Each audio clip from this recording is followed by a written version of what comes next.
Hey guys. Hey. Welcome to the Gamers Roundtable. I'm going to be your host today, Mr. Zachary Hart, with my lovely co-host here, the lovely Yo Serrar. Our fearless leader, Lee FX, or Leafx, sorry, not Lee FX. Leafx? Is, What the hell is Leafx? I don't know. Apparently, he always says that if you go on Google and look it up, you can find everything about it. I don't know. I never bothered. So we are the Gamers Roundtable, where we are gamers who, surprisingly, we talk about games. No way. Huge shock, I know. Today's topic we got going for you is our top 3 favorite video game soundtracks. I know the new Braden here is a big music buff, so we're gonna hear some interesting thoughts from him. But let's go down the line and actually get a proper introduction to who we have today. Some familiar faces in the crowd. So we're gonna start with the lovely Charles. Charles, how you doing? Episode 69. Yeah, I know, eh? We should have picked a much dirtier topic. Favorite video game boobs? We should have done the H games from Newgrounds topic. Missed opportunity. But thank you for being with us, Charles. It's always a pleasure. And then moving down the line, we have Braden. Braden, thank you for coming back with us. What's happening? Thanks for having me back. Unfortunately, you couldn't get your lower third working. I'm sure you hear that. I'm working on it. I think I can get it. I think I can do it. That's the spirit. And as always, we have the witty comments from the President of Canada. President of Canada, thank you for being with us today. I'm always with you, my child. Apparently, the President of Canada is also a Jedi. Jedi Knight. What isn't the President of Canada? That's the question. He's anything and everything. He is the Force, so maybe he's above a Jedi. He's the Force. He's all around us. Well, that's belittling. So we're gonna keep the same format. Go down the line. Ask everybody what they've been doing, what's been keeping them busy in the gaming world, what they have been playing. Yeah, we'll start with Charles. Charles, what have you been playing these days? I just started playing Heroes of the Storm. Or is that just me? What? Sorry, you guys locked up for a second. That was just you. That was just me. That's cool. Literally just you. Way to go, Braden. Sweet. Wait to interrupt me. Go in the corner now. I was playing Heroes of the Storm because I found out that a bunch of my friends actually have beta invites, which makes me kind of happy because I didn't want to play this game alone, and it turns out that it's easy as shit. Wow. They took a lot of the hard learning curves out of the game and then just made it fun. So instead of worrying about itemization and stuff, you've got to keep yourself oriented to objectives and such, and actually just be a better gamer instead of dicking around and trying to be the best person. You actually have to play like a team.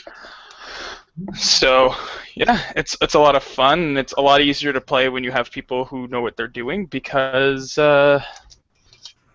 you run into a lot of people who are converts from League of Legends or Dota, and they're all like, yeah, let's go kill some people. It's like, that's not the objective of the game. Okay, So, see, I was gonna ask because I hadn't heard of this game. So this is another MOBA. It's a new MOBA. yeah, it's Blizzard's MOBA, so they take Right. from the Blizzard universe and just give them a certain kit, and you have to take on the enemy team's base, and usually there's a bunch of things going on. Like in one map, you have to collect tributes and stuff and bring it to an altar or turn it in, and you end up getting assistance from the map itself, which is really helpful. So the objective is, don't let the enemy team do this, and do this yourself.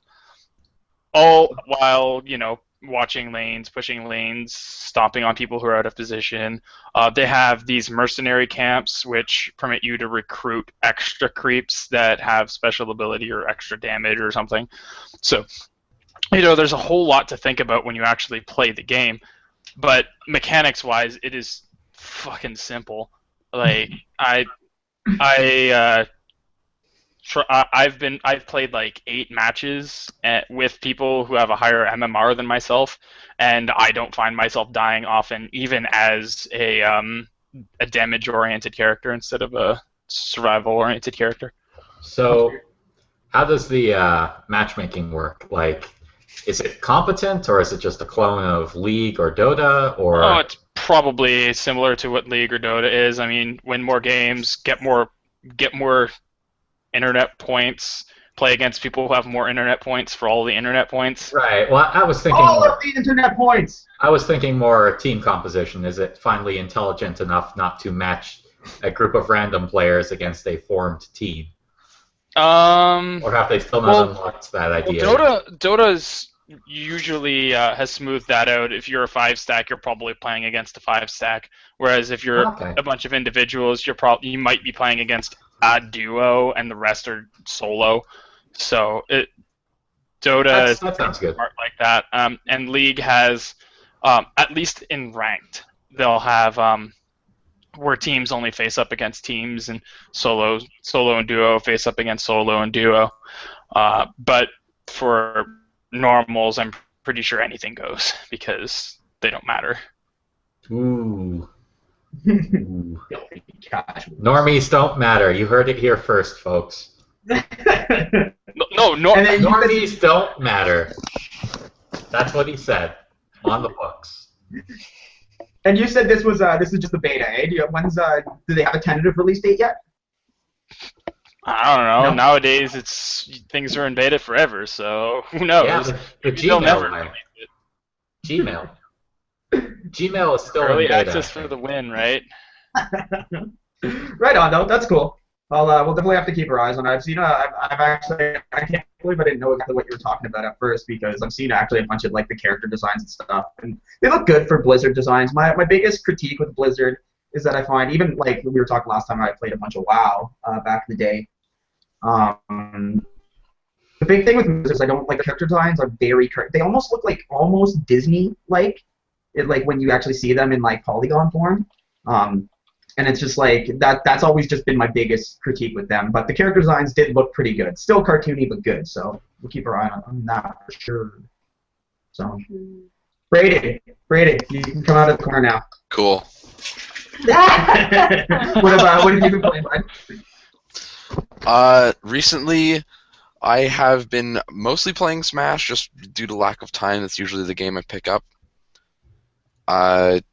Actually, yeah, that's pretty much all I've been playing. I picked up Sonic Adventure 2 again recently because I was just like, I don't know what to play, and it's on my Xbox, and it was nostalgic. Right on. You had a pretty good night last night in the most random bracket that we've had. Yeah. Wow. I almost... Yeah, I knocked Sarah out. I'm sorry, Sarah. I'll get my revenge. I'm sure you will. That's the first time that was the first time I'd ever used Mario or Sonic or Mega Man in bracket, and I did better than I ever do with my main. So maybe I should be thinking about switching. Mario is also very good for me, at least. I hate fucking playing Marios. They're really good Mega Man. They fucking suck. Well, because I've also been playing Smash 64 a lot, and I made Mario in that game. Nice. So moving it over to Smash 4 works out pretty well for the most part. Right on. You were saying you were doing that net play stuff, eh? With Smash 64? That's fun. Yeah. It's really cool. I hear Taz talking about it all the time and how he gets to play Hungry Box sometimes and he loses his mind if he takes a couple stocks. It's hilarious. Yeah. So what is that? Is that just like, is it like an emulated version like of the game? Yeah. Smash 64 net play uses something called a Kylera server, or the Kylera server, not a Kylera, but yeah. And you can play, I think there's like 20 some odd different N64 games that are supported by this server, and Smash is one of them. But you can play like the first 3 Mario parties. You can play Mario Kart, and actually this is hilarious, Mario 64 multiplayer. Oh, wow. I've seen this online actually. It is hectic. It's so fun though. It's hilarious. Oh, we have some Q&A things. No way.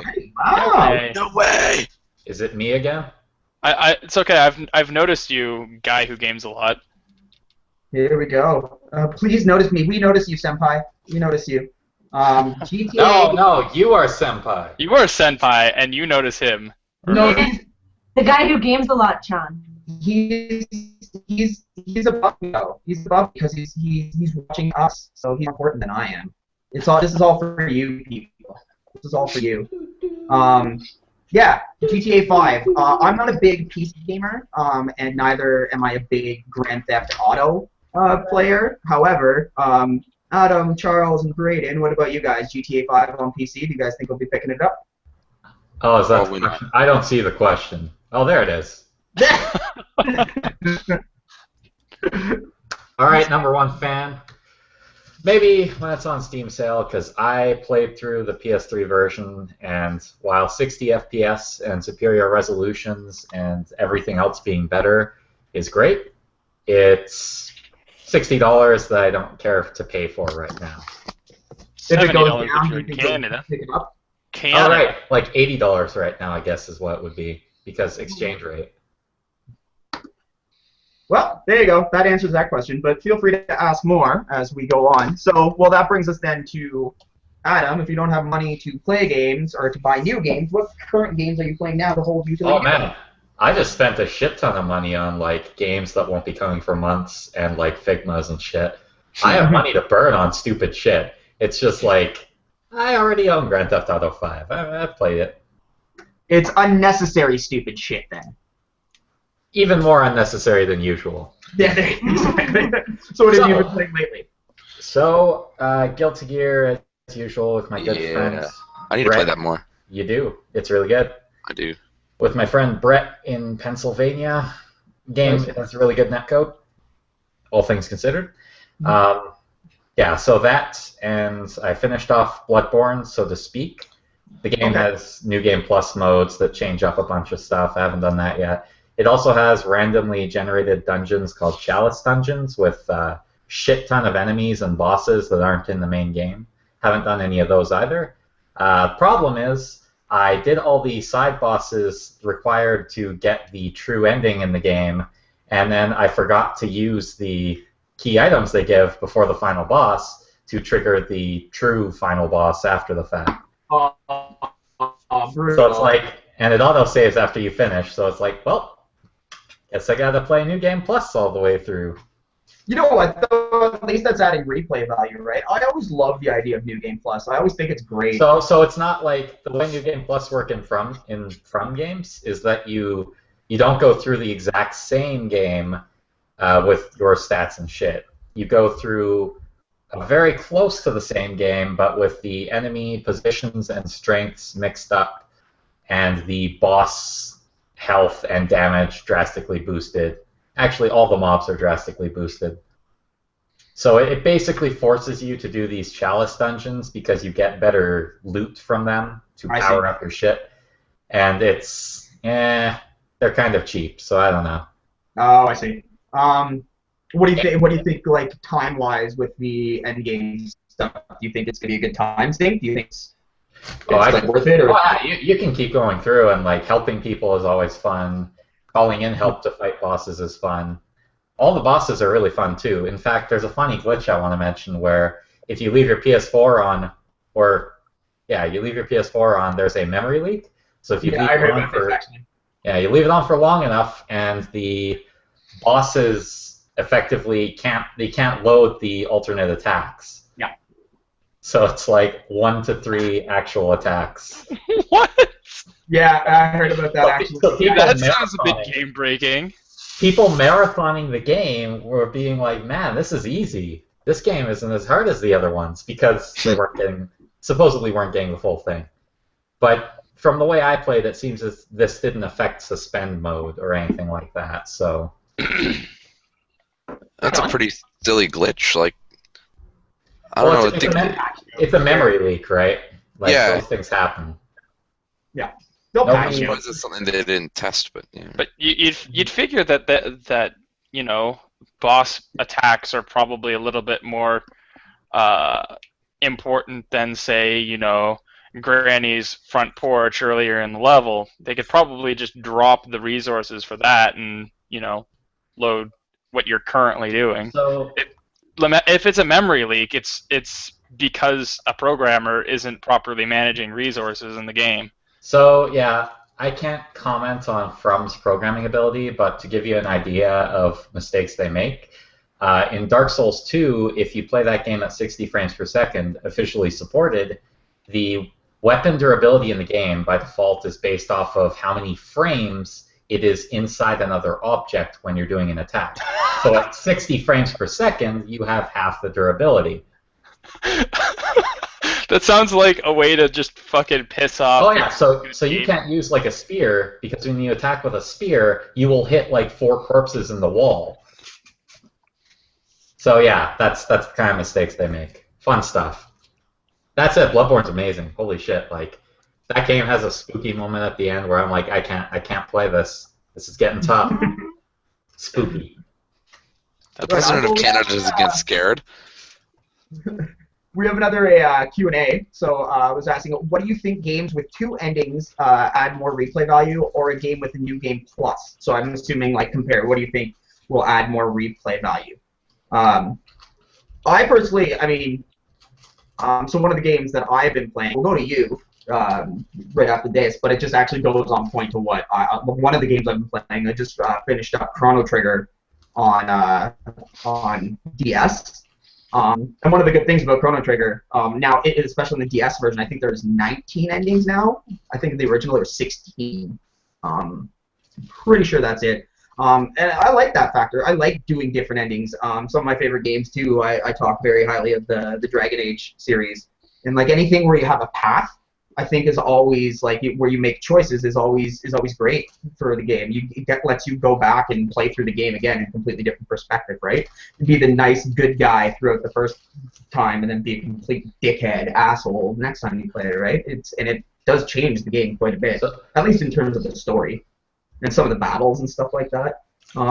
So I think it adds a lot of replay value. I don't know. What do you guys think? I want to take this one real quickly because it super depends, right, on what alternate ending actually is and what New Game Plus entails. Mm-hmm. Like, if the alternate ending is a binary choice like Mass Effect 3 or something where you just flip a switch at the end, well, that's not really a reason to replay the game. Yeah. If it's based off of choices you make in the game and the gameplay is affected all throughout the game by that, then that's another thing. But then with New Game Plus, while that seems like a sure bet, you have games like Bravely Default where, spoilers, you redo a bunch of stuff partway through the game, and it makes you never want to do New Game Plus. I hope they take out that whole circle ending last half the game in Bravely Default 2, Bravely Second. So New Game Plus in a lot of games, especially like character action games and stuff, like recent one, Metal Gear Rising, but even stuff like Bayonetta 2, Wonderful 101 and stuff, you have all your stuff at the start of the game, like all your moveset is amazing. It's fun, even on the same difficulty. So, yeah. Yeah. I was really interested, too, the New Game Plus feature with Last of Us, actually, doesn't give you all your stuff right away. You keep all your perks, I guess. I forget what they called them in that game. Perks. You start with well, yeah, I don't know whatever. Anyways, but you don't start with your handgun or your shotgun or anything. You still start with all the stuff. You have to wait till you get to that point where you get the gun to be able to. So yeah, cool. Good question. No, keep them coming. Keep them coming. Sarah. Oh, go ahead. I was just saying them if they haven't gotten around to saying something, because I kind of took control of the mic there. Sorry. That's all right. It happens. Welcome to the Gamers Roundtable.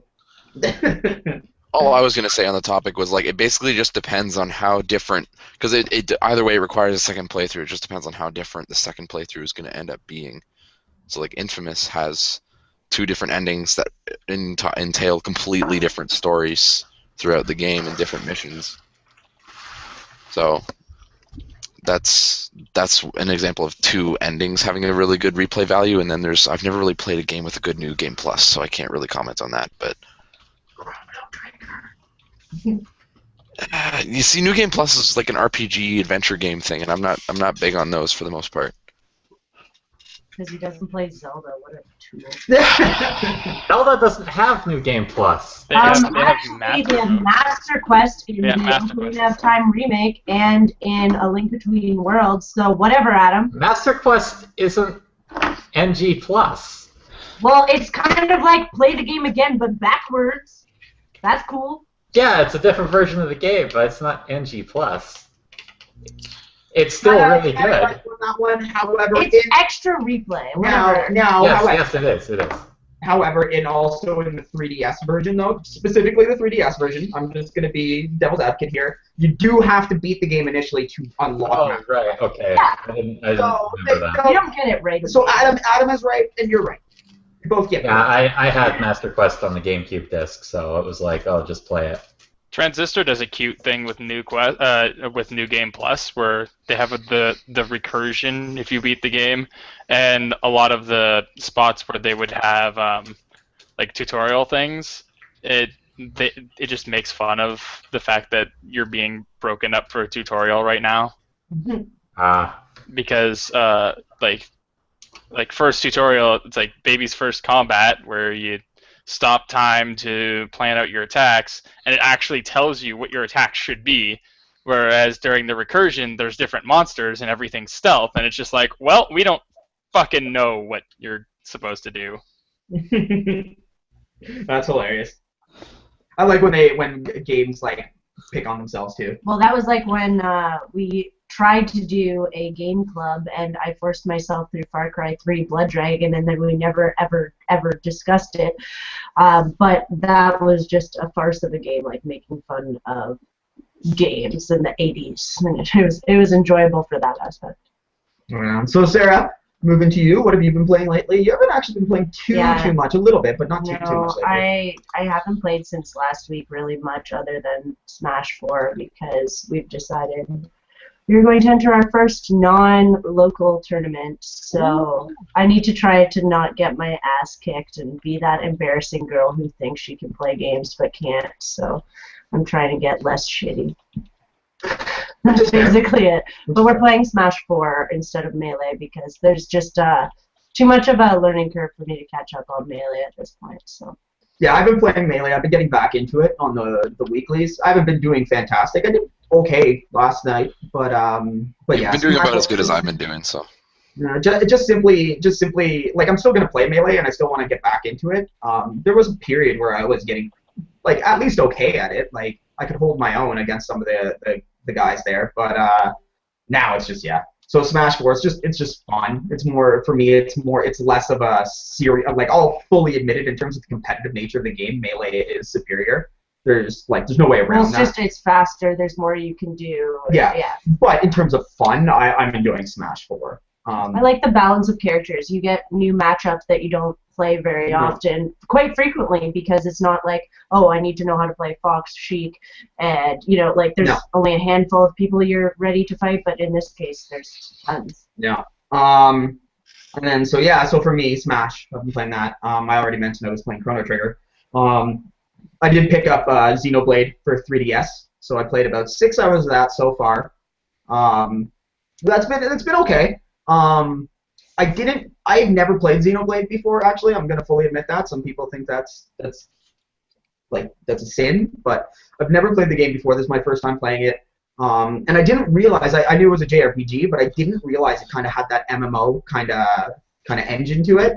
So at first I was a little bit confused. I didn't know what I was expecting. I was expecting like classic kind of turn-based style or something along those lines. But it's more of an MMO style. So once I realized that's what I was doing, I was like, oh, like light bulb moment.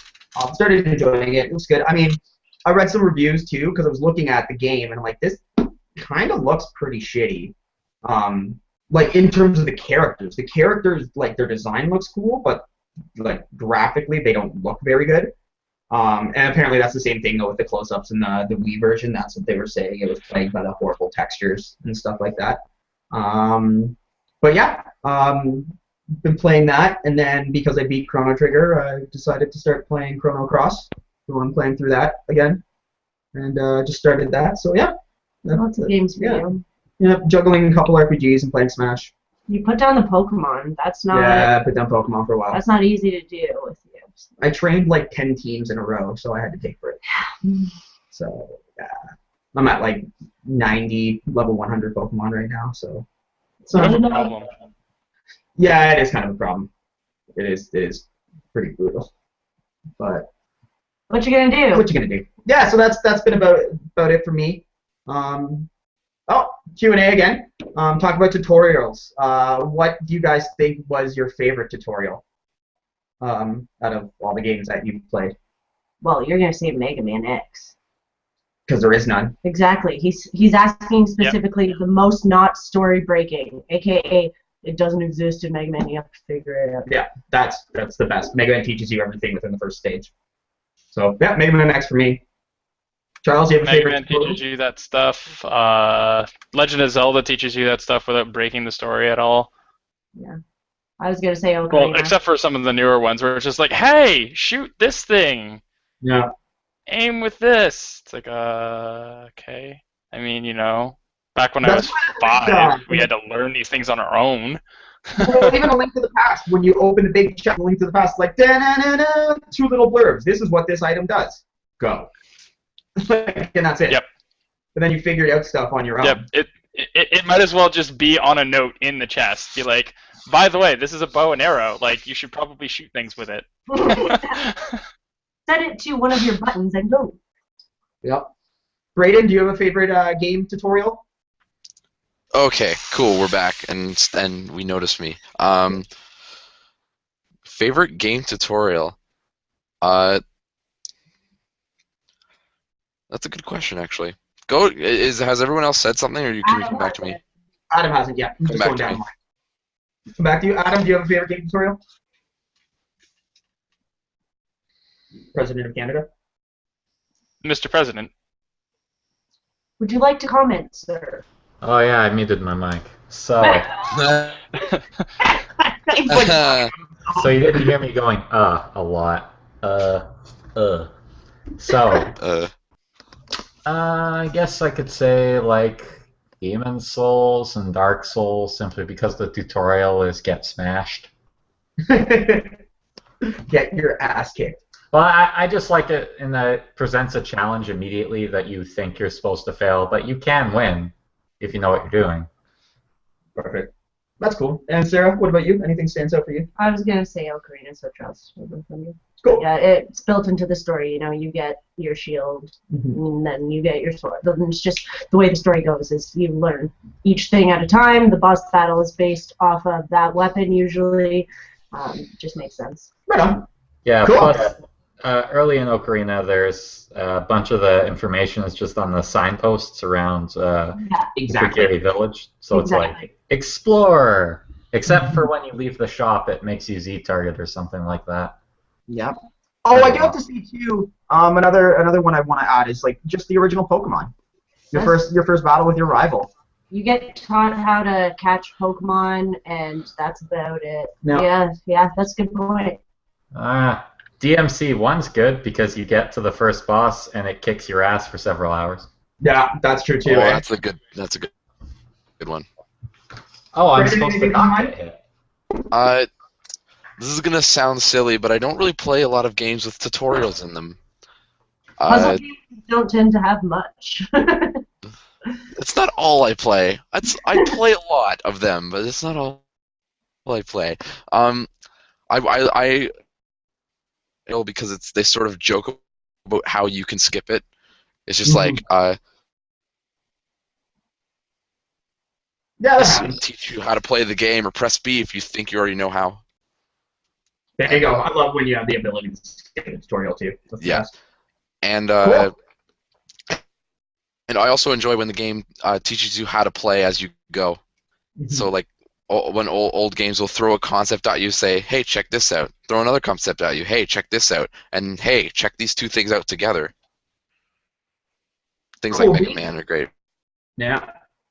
For that. And then, look who's here now. We've been graced with the States. Graced with the States. Lovely Eric Miller has joined us. Hello, Eric. Hey there, friends. Hey, buddy. Hey. Good to see you. We just finished what we were playing. What have you been playing before we go into news? Anything interesting you've been playing? PS4. I know that much.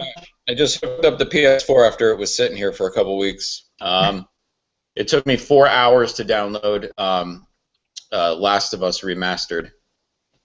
Such a good game. Yeah, that's what everybody's been telling me is that it's like a really awesome game, and it's long, and it's, you know, good story. So I'm actually really looking forward to playing it. And then I have Destiny and Evolve on the back burner. But also have NHL playoffs. You know. Yeah, so you're gonna be busy. Oh yeah, I'm gonna be real boned for the next couple weeks. So. Hey, remember last time you talked about us? You were saying like these guys wouldn't do anything. Huh? You You remember that? made it! Remember? Yeah.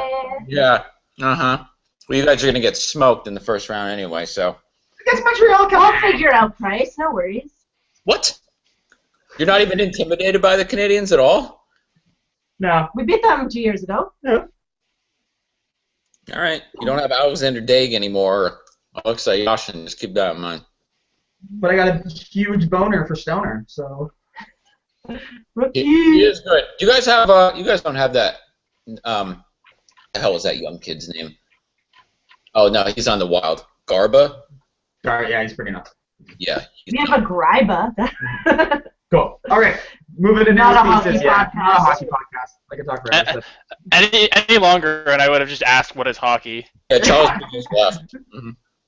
Cool. All right, so pulled a lot of these news pieces out of my ass because I had to host last minute. So bear with me. A lot of them are going to be pretty people are going to be like, yeah, no big fucking deal. We all knew that, but whatever. One local piece I want to add. This is a big deal for anybody in the KW area. I'm sorry, Eric, but I do need to give a shout out to the Games Exchange. We finally have a proper sign. For the first time since we moved. Maybe I'll be able to find it now. And it's with our whole new branding and everything. We had that god-awful sign for the same 25 years that it's been around, so since 1989. That's older than me. Yep, Games Exchange has been around. Finally, we moved in February, and we got a sign. So we finally put the sign up today, so it doesn't say that we're the candy store anymore, and little kids, I have to crush their dreams when they come and look for candy. Just give them Mario. And try to bribe them with Mario. Yeah. So anybody in the KW area, Queen and Charles, go check out the Games Exchange. Fancy new store with some wicked pricing on some epic games. And not to be confused with Queen Charles, who is a member of this podcast. Oh boy. Anyway, go to real news. So yeah, that was local news. I did give a shout out to that. Piece of news. We saw it recently, relatively recently, that Final Fantasy Dissidia was being built for arcade cabinets in Japan. Now it's actually confirmed that Dissidia, this new version of Dissidia, is actually going to be moving onto the PS4. So we're going to see a high-def Dissidia coming to PS4. I personally, I'm a Final Fantasy fanboy. I won't deny that, but I actually, not just because it's Final Fantasy, I actually did enjoy Dissidia quite a bit. So I think that's going to be good. I saw a bit of the graphic comparison today. It looks really nice. What characters do they have in it? Well, so it's all the main characters from each installment of Final Fantasy. Plus, they've added in Duodecim, they added Tifa, they added Kain, Laguna, and Lightning. So did they add Noel? Because he's like a main character. They might have. I don't. They haven't released the full character roster yet. But I did see Ishtola from FF14 in there. So there is going to be some new characters in there, guaranteed. But it looks really good. It's going to be it looks like the same system at least. Was Pain a playable character? No, she was not. But yeah, check it out. Trailer is out for it. It looks pretty cool. I remember the first trailer. I'm like, oh, that's a cool idea as an arcade cabinet. But now coming to PS4, I'm actually pretty happy for it. So that's a piece of news. That's gonna be good. Moving from PS4 to Nintendo.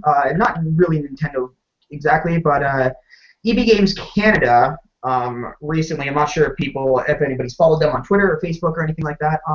What they fuck up recently, they disappointed but probably like the most people they've disappointed in a while. Over the Easter long weekend, they opened up pre-orders for Wave 4 Nintendo Amiibos for Smash Brothers. Didn't they do something where they like overcommitted the pre-orders and now they don't have any or something? Oh boy. Yep. Oh my god, they did it again? Again. Yep. Really, really, really bad. So for anybody who doesn't know what Amiibos are and have been living under a rock, they're Nintendo's new NFC pieces, figurines that do different things in different games right now.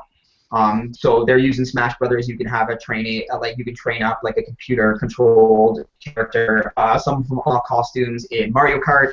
Hyrule Warriors. Yeah, a whole bunch of games now have Amiibo support. Even actually the new Xenoblade has Amiibo support. The new Mario Party has the Amiibo support as well. Yeah, Mario Party, we have some Amiibos. Mario Party 10, yeah. So Wave 4 consisted of Robin, Lucina, Charizard, Ness, who was an ED Games exclusive, Pac-Man, and Wario. And then shortly after, not shortly after, and then with the Nintendo Direct, they also released that Greninja and Jigglypuff were coming out. Those two were also exclusives. Jiggly was Target in the States. We don't know what's happening in Canada. Target here and Greninja was Toys R Us. Those two, nothing's been happening with pre-orders in Canada. Toys R Us doesn't do pre-orders, first come, first serve. But EB Games, over the long weekend, had opened up pre-orders to the public, and they had their entire website crashed during it. As it does every time a wave comes out. As well as its system in-store crashed. It was down for a couple hours, so they couldn't do anything in-store even. And then on top of that, midweek after the long weekend, phone calls started going out from EB Games stores to the people that placed in-store orders saying that their pre-orders had been canceled. Oh boy. That's money. We give you nothing. So the main ones that have been canceled right now have been Lucina and Robin. So the Fire Emblem characters, again, are scarcity. But it's the whole situation, again, with the whole Amiibo craze is nuts. This is why you order things online and you don't ever go to a store. That way you don't have to be disappointed. But even still, you can order it online. Like they have a physical storefront, right? They can't be trusted. Even still, though, like, I don't know, Amazon pre-orders have been spotty from what I've seen, too, so you can't trust it. I had so maybe it's Nintendo's fault. They're just like, yeah, we'll make X number of things so that people can pre-order, and people are like, and we'll sell you this many. It's like, just kidding, we only made half as many. Whoops. Well, I don't think it goes that far. I think what had happened is they had an estimate of what they were getting. But what had happened is that they didn't have this is what I'm not going to mention any names or any locations. But I was talking to a gentleman at one of the EB Games that I frequent, and he was saying that they didn't have a cutoff. Usually with pre-orders, they have a cutoff. When they reach their limit, it cuts off automatically. They can't pre-order anymore. There was no cutoff. But nobody was like, hey, maybe we should stop. Nobody at the storefront level, nobody at head office level was like, maybe we should stop. And they had an estimate of how many units they were going to receive. Like, if you're going to do something like a pre-order on a product and you have an estimate of, let's say you have estimate, 100,000 units in Canada. Let's just say hypothetically you have just an estimate of 100,000 units. Don't you think it'd be safe? It's like, well, why don't we actually just maybe do a pre-order on about 50,000 of those for now? Until I'd say push it up to 75,000, and then you'd just be like, oh yeah, we were supposed to receive 100,000, and we gave out pre-orders for 75,000, but Nintendo only gave us 50,000, so you should probably go burn their buildings down. Do you think is that what your opinion is on that, or? Well, I mean, it's really up to don't oversell what you have, because that's just dumb. If you're like, yeah, we're gonna have 100,000 units, let's keep pre-ordering until we have enough money for 500,000 units, and then start telling people that we don't have it. Yeah. So usually in these cases, it's a fact that they don't have concrete numbers in any sense of the word. Nintendo hasn't given them numbers. They've given them potential whole SKU numbers of like, here's how many amiibos you're getting in the next shipment. What the breakdown is unknown. Like you could get in a shipment of 20, 10 Marios, 2 Links, 5 Peaches, and 3 Lucinas, and whatever, right? Yeah. Then Nintendo needs to be more responsible and proactive on telling the companies what they want for pre-ordering. Right. Or the companies need to just not pre-order anything.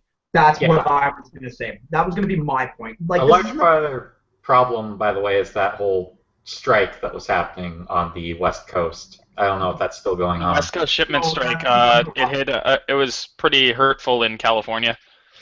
But that's been done for a while. It's only been done for a few weeks, actually. At most, but there's so much backlog because so much shit goes through there, right? Mm-hmm.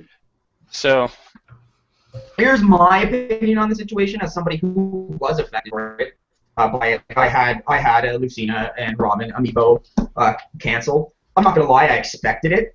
I kind of figured it was gonna happen. However, though, if you don't know that you're gonna get X amount of numbers, I was gonna say either under pre-sell your numbers, because obviously these things are gonna sell first day anyways. It's not like it's like in a situation like this, there's no risk of the product sitting on the shelves, taking up space and wasting money. Like that's the whole thing. That's the whole point of pre-orders. Essentially, is like guaranteeing something that's like exclusive or is a rarity, or to guarantee that you don't overbuy. But if you don't know your numbers, you have no idea what your numbers are. Don't do a pre-order. Just first come, first serve, right? Yep. And that's my opinion on it. And this is also at the same time too, like people are complaining at Nintendo. I personally believe, yeah, Nintendo should make more. But this isn't the first time it's happened with Nintendo. Like we know this, and it's happened even just recently with Amiibo specifically. This is the 4th wave. This has happened 3 times before this. Mm-hmm. So like it's the whole situation is getting ridiculous. I think both parties, both Nintendo and EB, handled it horribly. And and it's just letting the consumer down. People want these things and they just can't get them. And people that are winning are the scalpers. People that are buying these things for $14.99 a pop and flipping them on Kijiji for $50. Yep, because people will buy them. So now, but that was big. People, the obviously the online community is in an uproar about it. Are you creeping r/amiibo again? I've been looking. Yeah. Oh yeah. I'm not as addicted to it as I was, but now that only around time when waves are coming out. Yeah. And it's just a bummer too, because really the main ones that I wanted were Lucina and Robin. I didn't bother with even getting Pac-Man or Wario. I have no desire for that, but yeah, it's a bummer. So Amiibos still making people go insane. Another thing about Amiibo, though, one thing I do have to give credit to the marketing team at Amazon. The Amiibo Reddit has been blowing up huge with people when it comes to the time that a new wave is about to be released. People on Reddit start going apeshit about it and tracking and going nuts. And somebody had posted a screenshot of of this conversation that they had with a customer service representative named Esteban. And Esteban had claimed that pre-orders for certain Amiibos were going live at this time on Amazon.com. Amazon.com, Amiibo pre-orders would happen at this time on this date. Nothing happened. And Redditors went apeshit. They went crazy. And so on their Tumblr, Amazon had put up this picture. It's they never obviously made an official statement to Reddit or anything like that. But they posted this picture. They're like, here's our best staff, or something along the lines of here's our greatest staff member, Esteban, and it was just like a plastic chicken just sitting on the thing. So they were totally aware of the whole Amiibo Reddit, this whole subculture surrounding it. And it was pretty good. You have to give credit where credit is due on stuff like that. The marketing division did a good job on that. And at least it turned something that was a shitty situation into a really good laugh for people. So kudos on them. So that's about it for Amiibos, though. Another piece of news, as I said, I was playing Xenoblade. Xenoblade 3DS is out. So if you have a 3DS, I don't know if you want to get it. A lot of reviews, there's a lot of mixed reviews on it. People are saying that, it's a great game, but some people are claiming that it's the best game ever made, and this version is amazing. Other people are saying that the game's overrated, it's overhyped, and this port sucks. So yeah, lots of mixed reviews on it. As I said, I only played for about 6 hours so far. I'm enjoying it. I also don't have anything really to base it off of. Again, this is the first time that I've played it. But Adam, President of Canada, I was talking to you about it the other day. Have you had a chance to play the 3DS version yet? No, I've looked at the videos and stuff. It's about as good as you're gonna get on the 3DS, right? It's just a significant downgrade from the Wii version simply because of resolution and graphical capability. And the Wii was already pushing the limits of the Wii rather old hardware at the time. So for a 3DS game, it's the best you're going to get. But it's like at the same time, if you can play the Wii game, you're going to get a better experience. Of course, if you play an emulated version on PC with everything tweaked to hell and back, you're going to get the best experience. So the thing is, though, if the option is 3DS or no, or if you value playing it portably or things like that, then it's still probably a fine game. I don't have a copy, so I don't know what to say here. I have this problem where I don't want to play a game without playing the best version of it, and I never get around to getting the best version. That's very fair. It's very fair. I just haven't been able. I was searching and trying to see if there was any like exclusive content to the 3DS version, if they added anything or new features, and I haven't been able to find anything yet. And I think that's going to be. I don't really want to do the research soon, because if there is nothing different, it's just a port, I'm literally going to go and get my money back from EV, get the full credit back. But if there is new features and stuff, then I'll hang on to it and play it in that version.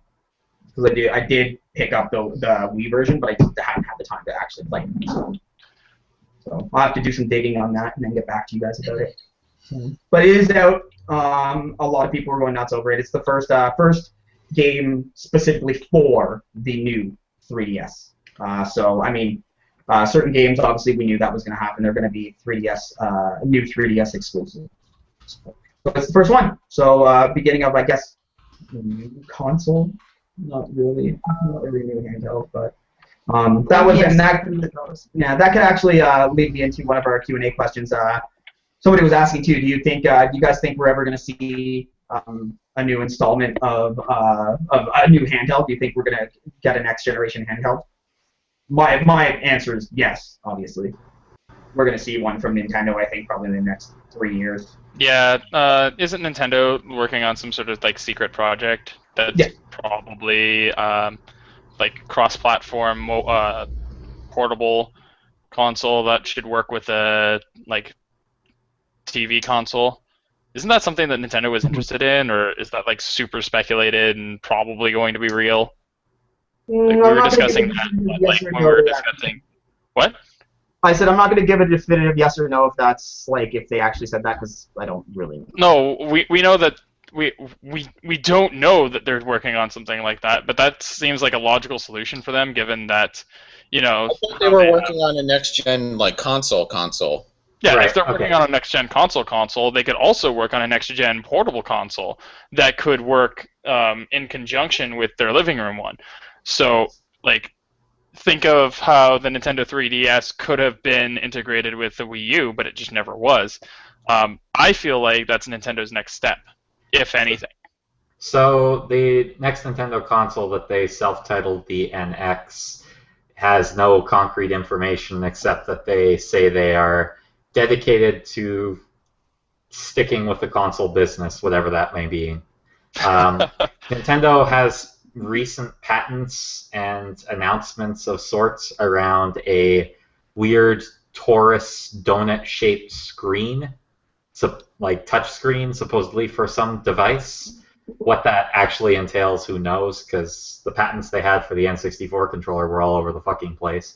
So realistically, I think their long-term goals here are some sort of shared operating system that you can build a game like an indie game and it will just work on both platforms, or you can build a game and target certain feature sets on each platform, like touchscreen on 4DS and better graphics on home console or something like that. That's what I think their long-term strategy is, especially with Dina. I think that's what they're going to be aiming to do. But to say that they're going to have another 3DS-like console is very hard to say. I think it's safer to say that Sony probably won't be having a Vita successor that isn't running Android. Mm-hmm. Well, I think that's fair. I think there's obviously the handheld industry with Nintendo isn't going anywhere anytime soon. In fact, it kept them afloat. Well, not afloat, obviously, but it kept them actually doing something. Being what's the word I'm looking for? Oh my God, brain fart. Kept them relevant. That was the word I was looking for. Kept them relevant, at least with the 3DS. So I don't think. I will definitely see another handheld. The other point that he was asking if we'll see a Vita 2. Kitty cat! Sony's never really been. The thing is with Sony, they develop good handheld machines, and then they just don't do anything with them. I have a Vita. I love it, but it's just a portable PS1 essentially for me. It has a ton of sweet games that are not first party. But like that's the thing though, right? There are some good games for it, but they're few and far between. Like in compared to like the library that's available on like a 3DS, for example. You know what I mean? I think if you like weeaboo shit, it's got new stuff every month, but that's pretty niche. It's got one niche. It's got one niche. Yeah, that's actually a very fair statement. That's a very fair statement. Very fair statement. Cool. So yeah, I put yeah. And then another news piece coming from Japan. People are saying that it's pretty much Pokemon's rival in Japan. I don't know how to say it. Yokai Watch is right. The official coming to the U.S. They are bringing it over with their next installment. It's supposed to set place in the United States. The main character, apparently what they've released about is the main character moves with his dad to the United States because his dad gets a job here, I believe. And yeah, a lot of people aren't sure how well it's going to go over, as a lot of the monsters or ghosts, I guess you call it, the yokai, a lot of them are based off of Japanese mythology and stuff like that. I personally don't think that's going to be a huge issue. I think a lot of kids, like if it's fun and it's like Pokemon, I think a lot of kids are going to get into it. Do I think it'll get the same traction as Pokemon as it has in Japan? Maybe not. But we'll see. But it looks cool. I don't know. I'm a fan of Pokemon. If the game looks cool, I'm probably going to give it a shot, give it a whirl. Adam, you seemed excited about that. Did you have something to say about that game? It's a system seller in Japan, and Monster Hunter is too, and that did really well here. So who knows? It's just good to see localization initiatives taking off, even if it's for something I don't care about. I agree with that. For sure. As long as it's not through Nice America, it's all good. And then tomorrow, Mortal Kombat 10 comes out. I know there's some people in this chat who are pretty hyped about that. So that'll be good. That'll be fun. We're gonna do a tournament for it this upcoming weekend at the Adventurers Guild, our Let's Play friendly. So nice. MK10. Yeah, it's gonna be fun. Whoever on here has a PS4, we'll all have to start playing together and get OP at it. I will finish you. I'm gonna come back in. Let us know if you guys are hyped about that. Put that in the Q&A. I think it's gonna be great. It looks a lot of fun, and I like how Jason Voorhees is in it this time. It's gonna be wicked, and Predator. It's super cool what they do. It's gonna be sick. Yeah, it's gonna be so badass. I'm gonna use my triple dot red laser thing and like hit someone in the heart. Yeah, he could like self-destruct. That's what I think they were kind of going with like what the hell was his name? Not Cyrax. Sector. Yeah. What? Oh yeah. He had like the little bomb thing that came out of his chest. Mm-hmm. Right. Was that him or was that Cyrax? I can't remember. There were two of them that looked exact same. Yeah, there was one one of them. red and one was yellow from MK3. Yeah, they look kind of like Predator a little bit. But yeah, it's gonna be good. It's gonna be fun. I'm really excited for that. They already have their first tournament and already have a winner of their first tournament ever before the game's even out. So. And they also had Conan O'Brien play it with NFL players. That's a hilarious video. Go check that out. Conan O'Brien playing Mortal Kombat 10 with NFL stars. That was hilarious. So that comes out tomorrow. So I think we'll see a lot of people playing that online. We'll report back next week. Yep. So, and then, last but not least, it's here. Mewtwo. I almost said Mewtwo. Wow, I was watching too much Smash last night. He wasn't even in it. Mewtwo is going to be released. It's this week, right? Brayden, am I right? It's this week that's coming out? Yeah, April 15th is the day people are supposed to be getting codes for it. Nice. So Mewtwo will be released, and with that, thank God, comes a new patch, and I hope to fuck they nerf Diddy. I hope to fuck they nerf that motherfucker. Oh, you're gonna be disappointed, son. You don't think they will? Hoo-ha's for life. No, I just think now they'll buff them just to spite you. Yeah, just to mess with me. We'll see. Sure. So Mewtwo coming out. People are hyped about that. I'm also still, we talked about last time, I'm also interested to see what's going to happen with this Nintendo character ballot. It's going to be awesome. Hey, Zach. Yeah. Where can I post things to viewers, text-wise? That would be in the showcase. Yep. Chat. No. Showcase. Yeah. With the tags. I think a mod has to do it, so that would be give it to Zach and he'll share it. Make me a mod. No. That sounds like a bad idea. If you want to put a link in the chat there, Adam, I can copy that in there for you. YouTube there. All right. Guy who games a lot says something about streaming gaming services, where you don't have to pay for a powerful machine. You just have to have an amazing internet connection.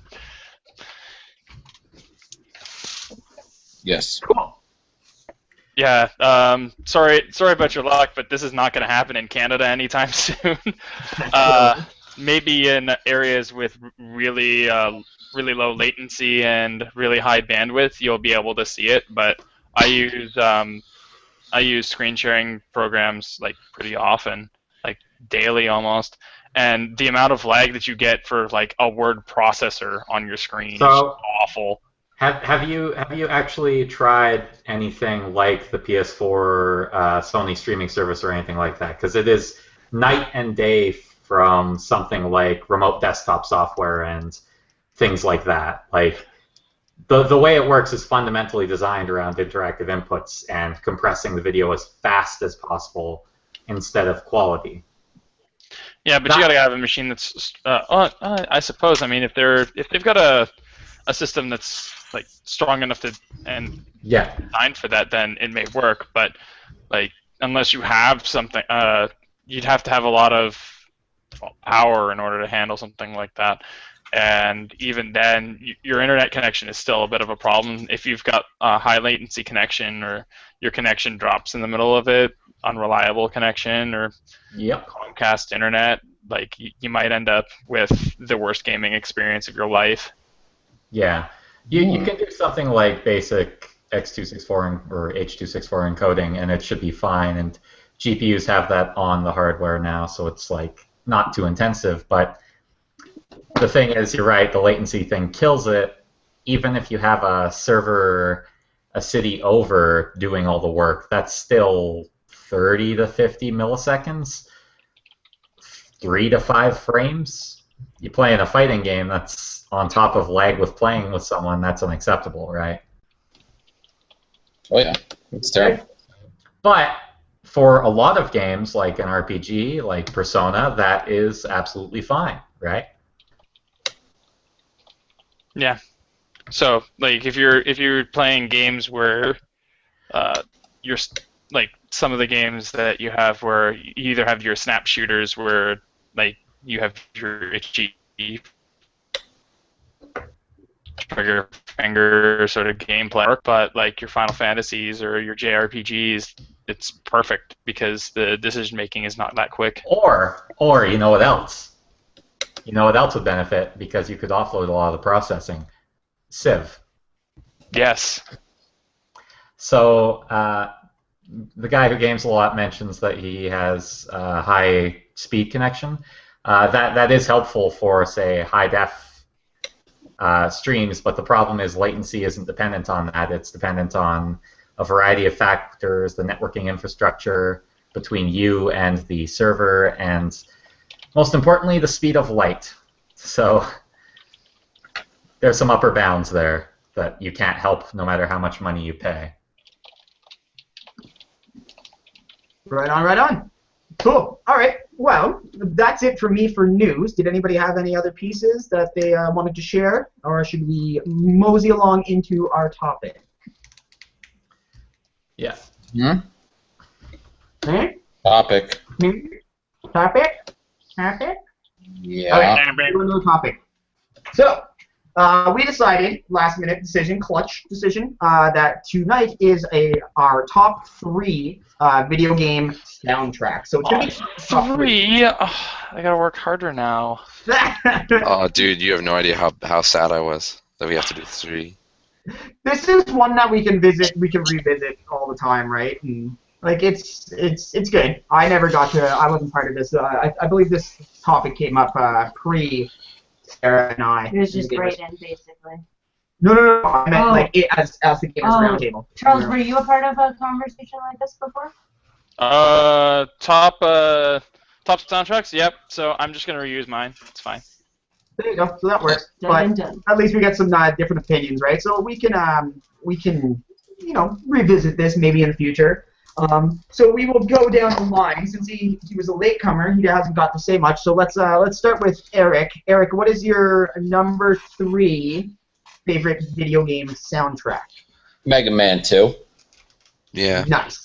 Yeah, nah, I could drop the mic right now, but I'm not going to do that. Yeah, Mega Man 2 is just one of those, classic games that really utilized all of the 8-bit technology. I mean, man, some of the music in that game could have been, like... you know what I would have loved to hear is Mega Man 2 on the Sega Genesis with the Blasco processing. They could have. It would have sounded probably so. I mean, not that like it didn't sound that good on Nintendo, but it would have sounded like crazy on the Genesis. But obviously that would never happen. But anyway, I could talk for a long time about it, but. That will be my number 3.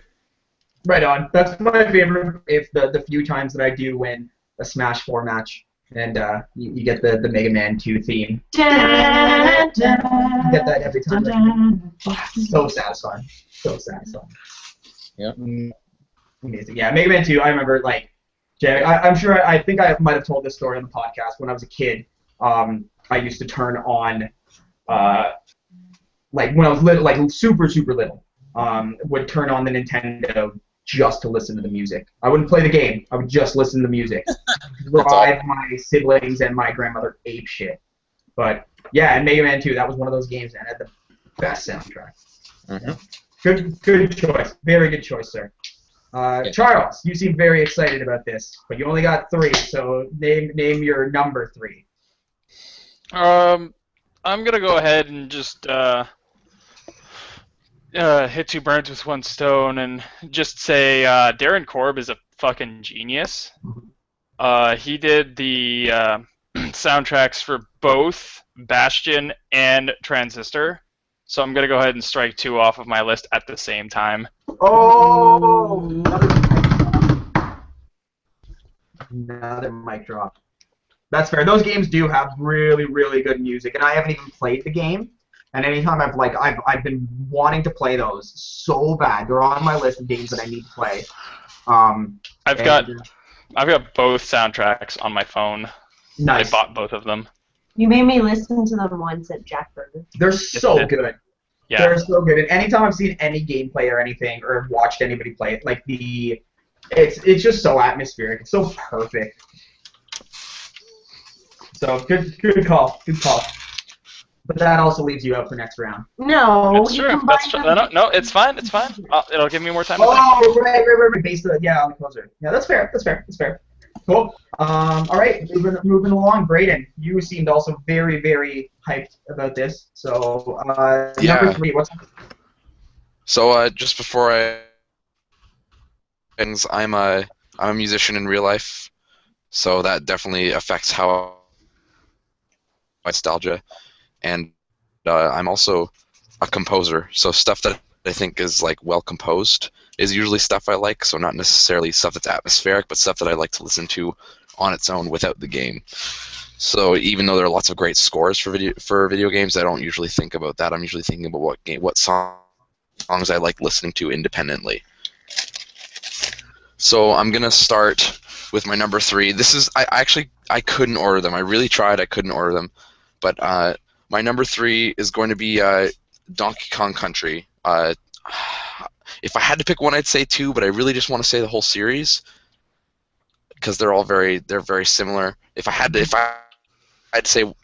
pick one of the series, it would be Donkey Kong Country 2.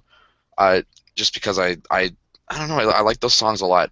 I like to put on that soundtrack actually while I'm doing homework or something. Sometimes it's great background music, and certain songs on there are just masterpieces. And I'm a sucker for minor key melodies, and there's some darker songs go over some of the other ones, but that still all 3 of them are fantastic soundtracks. I remember that game too, having some pretty dark songs on it too. Yeah, surprisingly. Yeah, it's got a very the songs are very anthemic. Like you recognize them right away. Like within the first couple bars, like this is Donkey Kong Country. Like this is it.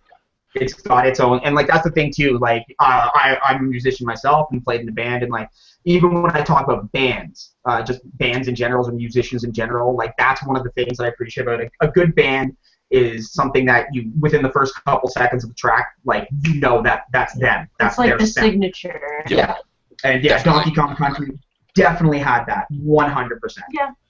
And if I had to pick some standout tracks, it'd be all 3 of the water level themes from those games are awesome. And then also there's a song from Donkey Kong Country 2 called Mining Melancholy, which has very cool sort of drum patterns in it, along with a really almost depressing melody. And it sort of has that feel of you're a miner working down in a mine shaft, sort of really depressing, even though it's like cheery and depressing at the same time, and I can appreciate a song that can do that. Do you think that they did their research and like went up to miners who didn't like their jobs and were like, "Hey, so what's the best music for your life?"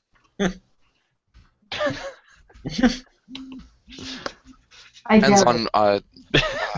I'm trying to make a joke out of miners and miners. And how I'm a miner and I don't like my job. I didn't like. Yeah, I really don't think that being a miner and not liking your job is the same thing as those miners. Yeah, I'm a lot more petty and first world problems about it. You're not gonna get. But anyways, that's.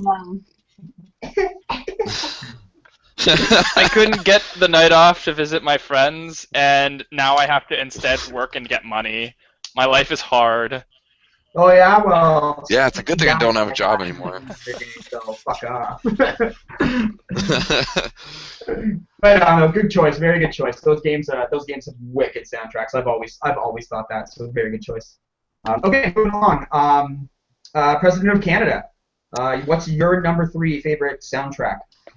Number 3, I'm going to go with Alan Wake because almost the entire thing was just licensed songs, but they managed to find licensed songs that actually fit perfectly every single moment they use them. Right on. So I've never played the game. Is it like era music? Is it from a certain era or? Yeah. You have the lime and the coconut and stuff like that. Okay. And you have Poets of the Fall for modern kind of angsty rock. I don't know what you call them. Okay, I see. And you have various other things. You're smiling. I see your smile, Charles. He likes the lime and the coconut. Mm-hmm. I'm enjoying my Jagermint tea. That sounds amazing. Don't worry, my number 2 is quite big, so. Yeah, I took a big number 2 the other day too.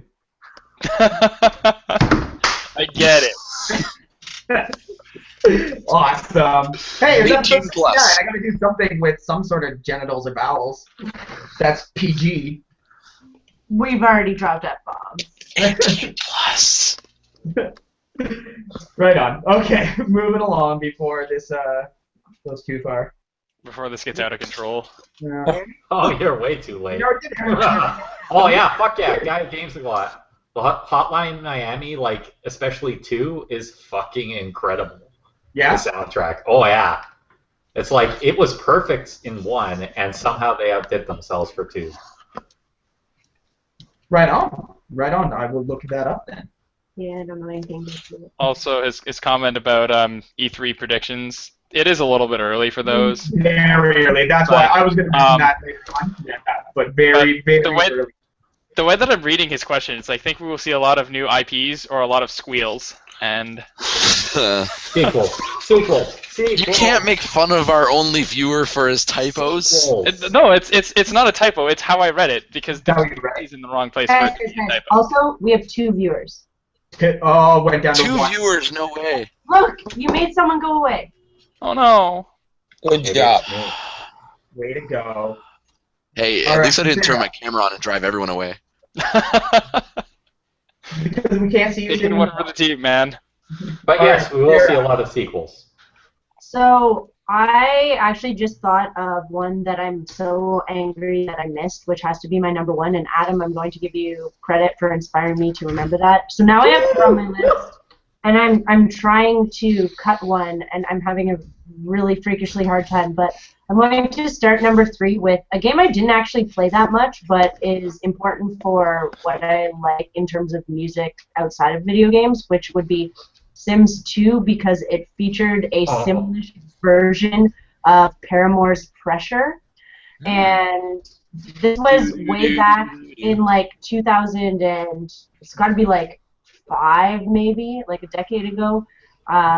And I had no idea who Paramore was. Now, obviously, they're super duper famous, but like that band transformed kind of, I guess, my life in some way, because I thought I could be Haley Williams, and I pretended to be her for a long period of time. Like a lot of 15-year-old girls. Yeah, so that was influential in that aspect. So like The Sims is like meh, whatever to me. I mostly just like accidentally set off fireworks in my attic and then burn my houses down. Dude, Like, that's the way to go.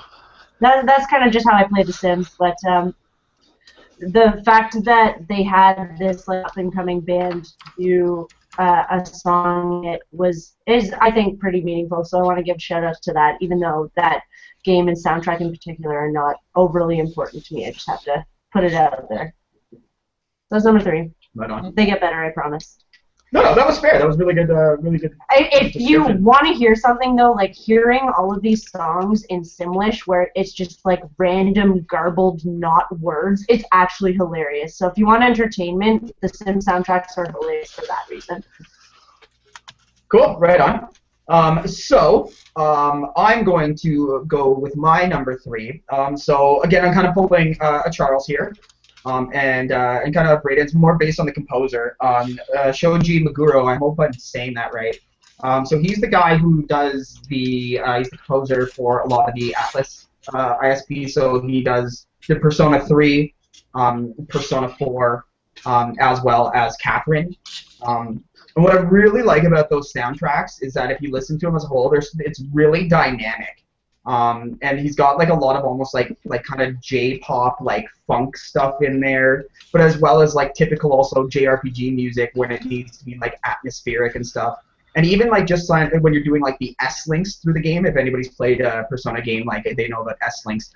It's like it's got like this S-link like theme that's so like poppy and dancey, and it's like it's very different than a lot of the video game soundtracks that I've played. And it's like he's got again, he's got like that kind of iconic sound that we were talking about. Within a couple bars into the songs, like this is him. And like throughout the Persona 3, Persona 4, and Catherine, it's very, very obvious that it's him doing it. But every song is different, dynamic. Very good soundtracks. Very good games, just in general. Atlas knows what they're doing with those titles for sure. So yeah, Shoji Meguro. Very good soundtrack. So that's my number 3. Cool. All right, back around the circle. Eric, my friend, what is your number 2? I'm having a real tough time now because I had a bunch written down, and I don't know where to place them and or what to choose. I'm gonna have to say number 2. Now, I'm also a musician too, as I know Zach is as well. Mm-hmm. I'm sure that we can kind of correlate a lot of appreciation for different music that kind of spawns from video games sometimes. So I'm gonna go with Final Fantasy X. Very good. That game really opened my eyes to orchestral compositions, and they used a lot of harp in Final Fantasy X, which is an instrument that I never really paid attention to, that I actually kind of like did a bunch of research on after I started listening to the soundtrack, extensively, and come to find it's like, a very cool instrument that I've grown an appreciation for just because of that. It was crazy with 10, dude. Like, Tizanarkin is one of my all-time favorite. So, like, I want that song to be playing, like, as they're lowering my casket down into the ground. Well, you just made it for me because that was on my list, so now I can cut that one. Specifically because of Tizanarkin. Yeah, like that. I definitely want that song playing at my funeral or my some kind of life-changing event for me. I mean, I've gone as far. I have almost a life-changing event for Eric. Yeah, I want. Yeah, it will be life-changing. Yeah, it'll be from life to not life. Life to death. Yeah, but I would suggest if you guys are fans of Final Fantasy, which I know you are, Zach, you should really go out and get the Distant Worlds DVD, where it's the entire. We went to one live. Yeah, I was about to say we went to a Distant Worlds. I hate you. Yeah, we saw it here in Kitchener at Center in the Square. I think we did that for our 2nd year anniversary. It was a long time ago because we've been together. God, that's amazing, but I'm so mad at you. It was a really good experience. Yeah, they played into that, and they played the one with the vocal track. I want to. It starts with an S, with the girl singing. Yeah. And it's kind of very similar to Xanarkand as well. It's got like a lot of the same melodies, like that overarching theme throughout the 10, and it was fucking awesome, dude. And then the chanting in the One Wing. Oh my god. It was insane. It was a very, very good experience, yeah. And to see the dynamics too of like what Nobuo Uematsu's done over the years, yeah.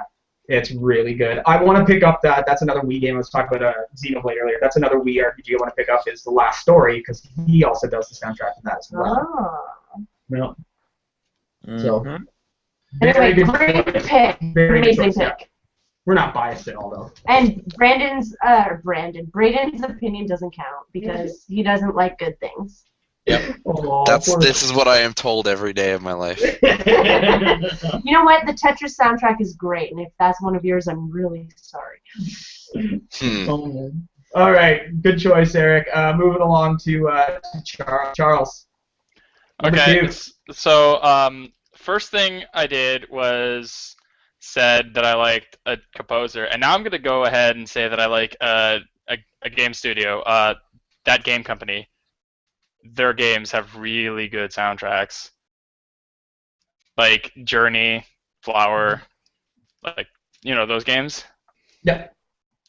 Yeah, they have amazing soundtracks, and they're even worth picking up the whole game just so that you can listen to the soundtrack.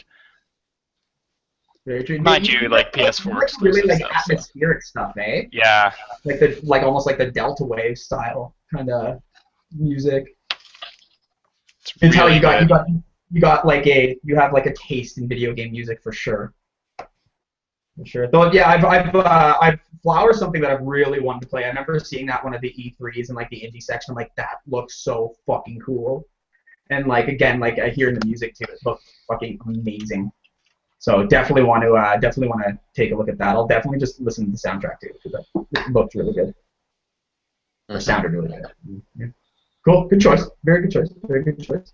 Braden, number 2. It's getting down to the wire for you because I know how hyped you were and how hard this is going to be to do 3.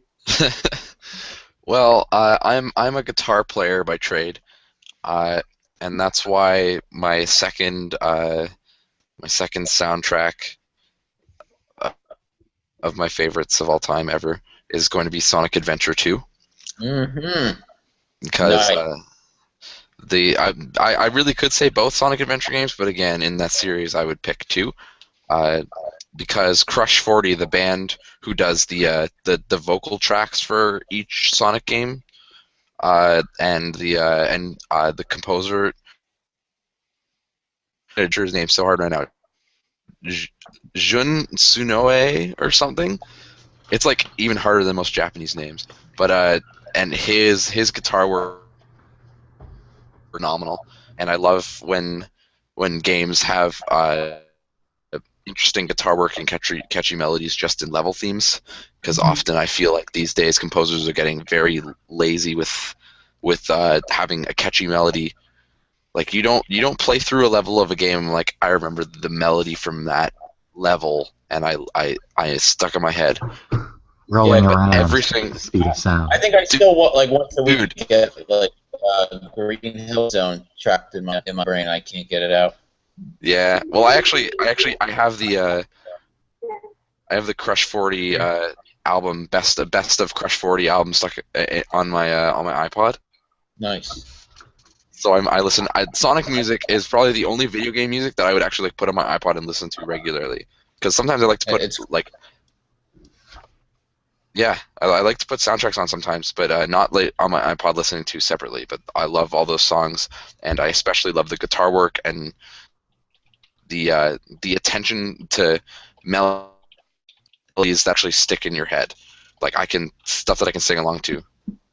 So number 2, Sonic Adventure / Sonic Adventure series. Cool.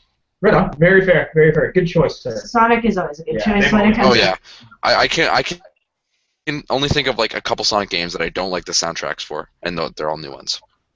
Even with me though, I found the one that stood out to me that wasn't the best for me in the Sonic series was probably for me, like out of the ones that I played, I've never played the adventure games, but I played like all the original Sonics, like for the Sega Genesis. I'd say the weakest one out of those for me was Sonic 3. Yeah, that's what I was. In the original, no way. It's weird because there's a few specific songs I like in. 3 had some good jams. I would say Sonic and Knuckles was the weakest of the. Actually, yeah. If we're including that, then yes. That was those two. Like, for me, it was Sonic 2 took the cake. The best one is Doomsday Zone, which was Sonic 3 and Knuckles anyway. So there we go. Doomsday Zone's fucking amazing. Sonic 3 had a couple really good jams. Sonic Spinball actually wasn't too terrible from what I remember either. I'm not a fan of Spinball. Anything about it, really. Oh, I love that game. It just had a loop soundtrack, but. No, I can think of a few songs like in the first Sonic. Sorry. It's okay. It's okay. In Sonic 3, particularly the second world, Aquatic Something Zone. Mm-hmm. Love the tune from that one, and also from Doomsday Zone. Those are my 2 favorites from those, and my standout tracks from Sonic Adventure. Come back, Brandon. Because I decided why is this happening to me? Hello? That's all right, man. Am I back? That's all right. We got most of the key points that you wanted to make. Like we got. Yeah. For sure. Standout tracks from Sonic Adventure. Standout tracks from 2. Yeah. Fucking what's it called? Metal Harbor is a great one. The green level. Those are my 2 favorites. and live and learn, of course. Right. Anyways. Cool. Right on. Moving along to the President of Canada. Number 2. What's your number 2 favorite video game soundtrack? All right. Well, first of all, honorary mentions to the Toho compiled soundtrack at over 20 plus games. There's a lot of gems in there. And the Guilty Gear and Blaze Blue soundtracks throughout those entire series are pretty amazing all the way through. But no, for number 2, I'm going to have to go with King of Fighters 13, which has possibly one of the best soundtracks I've ever heard in a video game, where not a single track is bad, and they're not all one genre, and you can listen to them apart from a video game, and it works for all sorts of situations. And the game came with 4+ CDs of just tracks from the entire series that were remastered. It's pretty damn good. That's awesome. I didn't know that. The whole gamut, from like smooth jazz to peppy clarinets to hard rock to electropunk, the whole gamut of songs, and they have everything.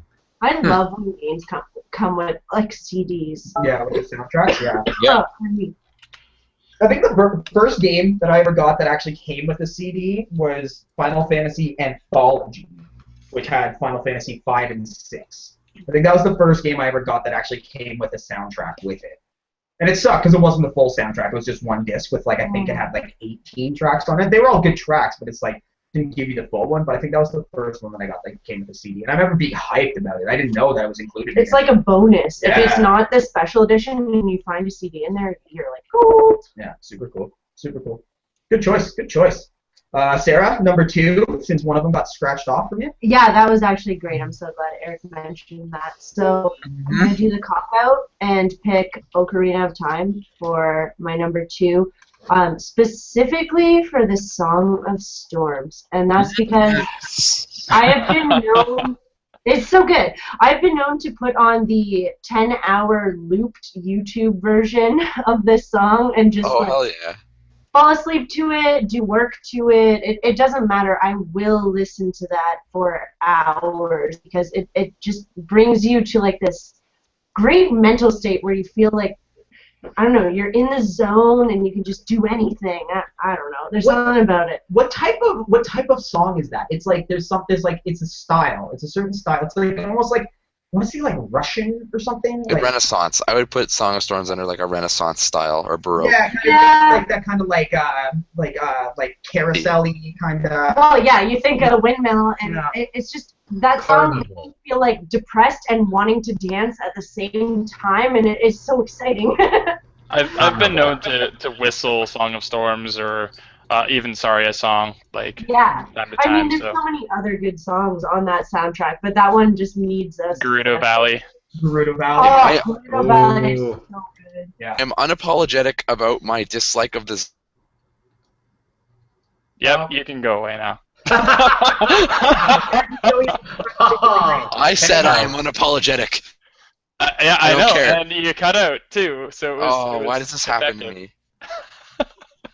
No, I'm so Garrett, sorry. He's gonna say he's unapologetic about hating Zelda, but he likes the soundtrack. That's Love the soundtracks. That's what I was saying. Love it. Oh, okay. Yeah. We I can said- read Braden's mind. See, Brayden, I pick on you, but I got your back. Every once in a while. Yeah. If I cut out Ocarina- if I cut out again, I'll have to drop out and like reset. And That's routers okay. and That's stuff. okay, because we're at the like I'm, end of the circle, right? So you got some time if you got. I'm waiting for Legend of Zelda so hard right now. Yeah, Yeah. I think a lot of the Zelda games had really good soundtracks. I remember, like, as a kid, like, We also own this. yeah, the Majora's Mask soundtrack. We got that as the bonus for. But yeah, I remember as a kid growing up, the soundtrack being fucking awesome, man. The Dark World theme, fucking wicked, and then the Dark World Death Mountain theme too, like that. Yeah, Lost Woods song was really good too. That was wicked too. Isn't that Saria's song? No, sorry. We're talking about A Link to the Past. Oh, yes. They're Yes. going Oda. No, Ocarina, like we talked about Ocarina, like Ocarina's a great soundtrack, but I was saying too, for me, like another installment that I really liked was A Link to the Past. But it's not on your list, is it? No. Well, then let's go to your number 2. You're trying to sneak in an extra one. I was just talking. This is Gamers Roundtable. We're supposed to talk about games and stuff. Jeez. Sorry. Wait, before we move off Zelda, what's that one theme that goes like do do do do do do do? That's the Dark World theme from. No, that's the Dark World Death Mountain theme. Yes. That's the one? Yeah, that's Dark World Death Oh, I Mountain. love that song. Love it. Dark World Death Mountain. Yeah, specifically. Yeah, solid track. Okay, Right, so number 2. because the Overworld theme is different, right? I'm just remembering. Yeah. Number 2 for me is going to be a Final Fantasy game, but not Nobuo Uematsu one. I'm going to go with I mentioned it as one of my favorite games of all time, Final Fantasy Tactics. The soundtrack to that game is fucking incredible. It's got like a really, really good. It's got a song for every. The emotion in every song is perfect for at every point. And it's so like just like kind of like I really wish they would redo that game with high def and retrack everything. Because it's like it's meant to be done in a full orchestra, you can hear it, but obviously like the PS1 at that time, like for space and stuff, they had to super compress it and stuff, and but the soundtrack is unbelievable. I remember like just growing up and just like absolutely loving those songs. As I said, every battle had like a wicked theme, and it's like it would get you hyped. And it was awesome. That game's perfect, and that soundtrack unbelievable soundtrack. And again, it's a Final Fantasy game that Nobuo Uematsu didn't do the soundtrack for, and it's my favorite out of all the Final Fantasy soundtracks for sure. So Final Fantasy Tactics is perfect. Eric, what are your thoughts? He's the other big Final Fantasy guy. Yeah, I mean, Tactics was great. I mean, I didn't play it as extensively as Zach did, and I mean, well, I think it's a great game. I think the soundtrack was fairly decent. It just didn't really get its justice, because I played it handheld, Mm-hmm. And you never really get the real experience like that, I will say, and I'm probably going to get eaten alive for it, though, but I actually really enjoyed a lot of the music from Final Fantasy 13. Oh, me too. Oh, it was great. It had actually a great soundtrack. Yeah, I had that on my phone for a while. It was that what's his Masahari or something? Yeah, yeah. Like some of the violin work and stuff in that was like just, and I still today I really enjoyed the intro music. Yeah. Like the title screen music? Yeah, the title screen music, yes. Yeah. Yeah. I like the battle theme was good. Yeah, the battle theme was awesome. Yeah. I was just really impressed. If nothing else I took away from 13, which I didn't think it was horrible, I loved the music. And that's all I have to say. The thing about RPGs is the most important song is the battle theme. Yeah. Right? So if you nail that, you nail the soundtrack, basically. Which is funny because my top 3 has my least favorite. My number 1 soundtrack actually has my least favorite battle theme in it. Ooh, I can't get to that. Chrono Cross? Don't ruin it, Adam! Wow, I was just making fun of Chrono Cross. I actually didn't know. Jerk. Well, you might as well and we'll go around the circle. Oh, yeah, I was just making fun of Chrono Cross. All right, Zach, go. Well, yeah, I might as well just do my number 1 now. Chrono Cross. I was gonna say Yasunori Mitsuda. So he's done Chrono Trigger, Chrono Cross, and Xenogears, all of which have amazing soundtracks. Really, really good soundtracks. And then I was gonna say, with the exception of the Chrono Cross, just random battle theme, it sucks. It's so bad. Everything else though, like all of Chrono Trigger's music was flawless. Fucking epic music. Like it's like Magus's theme was wicked, and the despair you get from like Lamos's theme when it does that whole like reprise and stuff, and it goes all quiet and like piano while you're like fucking fighting the final boss. Like he did really good. The intro, like the opening FMV to Chrono Cross, like that theme, fucking amazing. Amazing soundtrack. So Yasunori Mitsuda, he's really, really, really good, and I've always liked all of his music. His sad songs, especially. I said it, especially. His sad songs. Especially. Yeah, sorry, I did it. Especially, his sad songs, especially, are like. Now, guy who games a lot is sad. Oh, we made him sad. But I have to just like back that up because I haven't played those games, but I heard Zach playing them this past week, and I would actually like stop what I was doing and be like, "That is really cool music," and I'm not bullshitting. Like that actually came out of my mouth. It's like that's very interesting. Yeah, it caught my attention for sure. Yeah. So Yasunori Mitsuda. But yeah, Adam spoiled it. But yeah, Chrono Cross's battle theme. I'm sorry. It's true. Yes, it is. You were just stating the truth, though. You were calling it as it is. I had no clue. I thought you were talking about another game and thought, hey, here's an opportunity. This is why we organize things and document beforehand, guys. Well, that requires actually being organized. And that's also like blame Brody. He had to go to a funeral. Actually, so don't blame Brody. Blame Brody. Blame me for making the document and then not sharing it to the Gamers Roundtable. Nice. I was joking.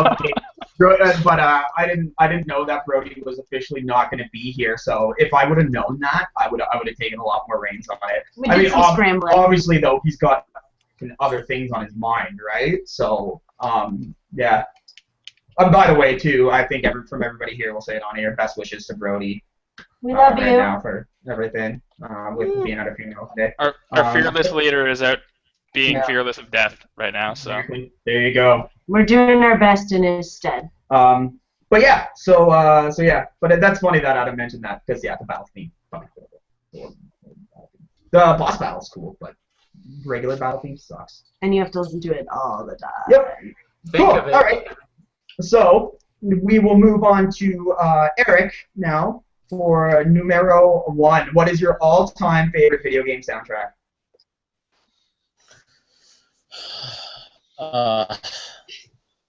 I'm still kind of debating. I don't know if I want to go right. Okay. Does anybody have a definite? I have a definite other entry. I totally did mine out of order though. Okay. So all right, then we'll go to Charles. Let Eric do some soul searching. So the first thing that I did was a composer, and then I did a game publishing studio. And now I'm just gonna do a game series. Final Fantasy has great music, just in general. It's true. Mostly because, Nobuo Uematsu is just, one of the best composers. Mm-hmm. But, great music, long soundtracks. Yeah. Plenty of songs made for these games. And they all work so well with whatever's going on. So it doesn't clash with the gameplay at all. One fun fact that Sarah and I learned actually at Distant World when we were there, Eris's theme is the first video game song to be put into like I forget exactly what they called it, but essentially it's the classical music like Hall of Fame. And Eris's theme is there. It's up there. Like he's like in terms of like composers, like he is up there for that track. It's one of they hail as one of the best songs of all time in terms of like classical music.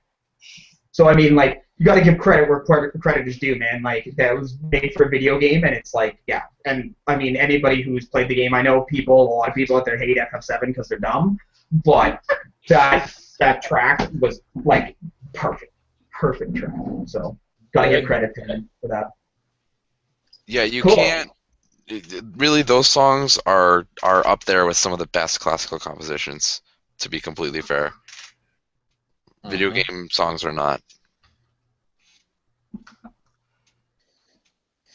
Yeah, I mean, Those Who Fight, fantastic song. 7 had a lot of good jams on the soundtrack. Well, One Winged Angel, obviously. Just choke racing, or what was the name of that place where you get cat scythe? Golden Saucer. Oh, yeah, Golden Saucer, yeah. Great music there. Golden Saucer theme, which actually annoys the fuck out of me. Oh, it's so cool. But you get stuck there for so long, grinding out things, and it's just so repetitive after a while. And I mean, like from like other games, right? Like Final Fantasy VI had some epic Oh songs. yeah. Like the overworld theme in FF6 was so well done. And then FF5, Battle on the Big Bridge, which is wicked. And I was so pumped too when they brought that song back in Final Fantasy 12. Was wicked. Final Fantasy 4, the Red Wings theme, like so badass. So yeah, it's the same composer on all of those games too. Yeah, I think he stopped. I think 13 was the only one that he didn't do the composing, but he was like the musical director on it. So I think that was the only one that he didn't actually do all himself. So yeah. Well, 10 he didn't do all himself either. No, that's true.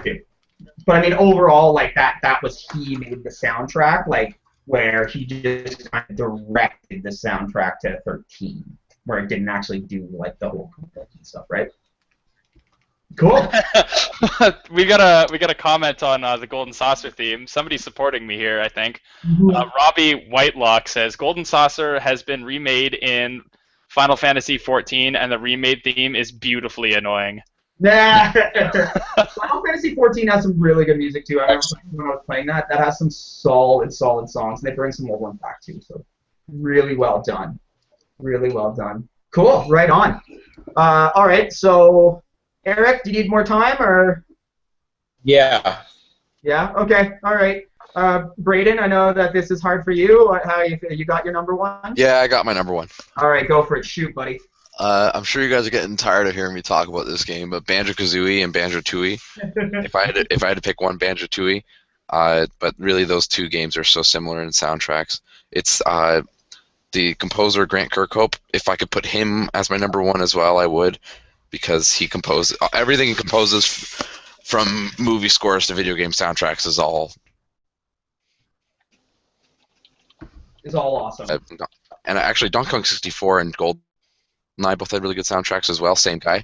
But Banjo-Kazooie and Banjo-Tooie's soundtrack is really good because I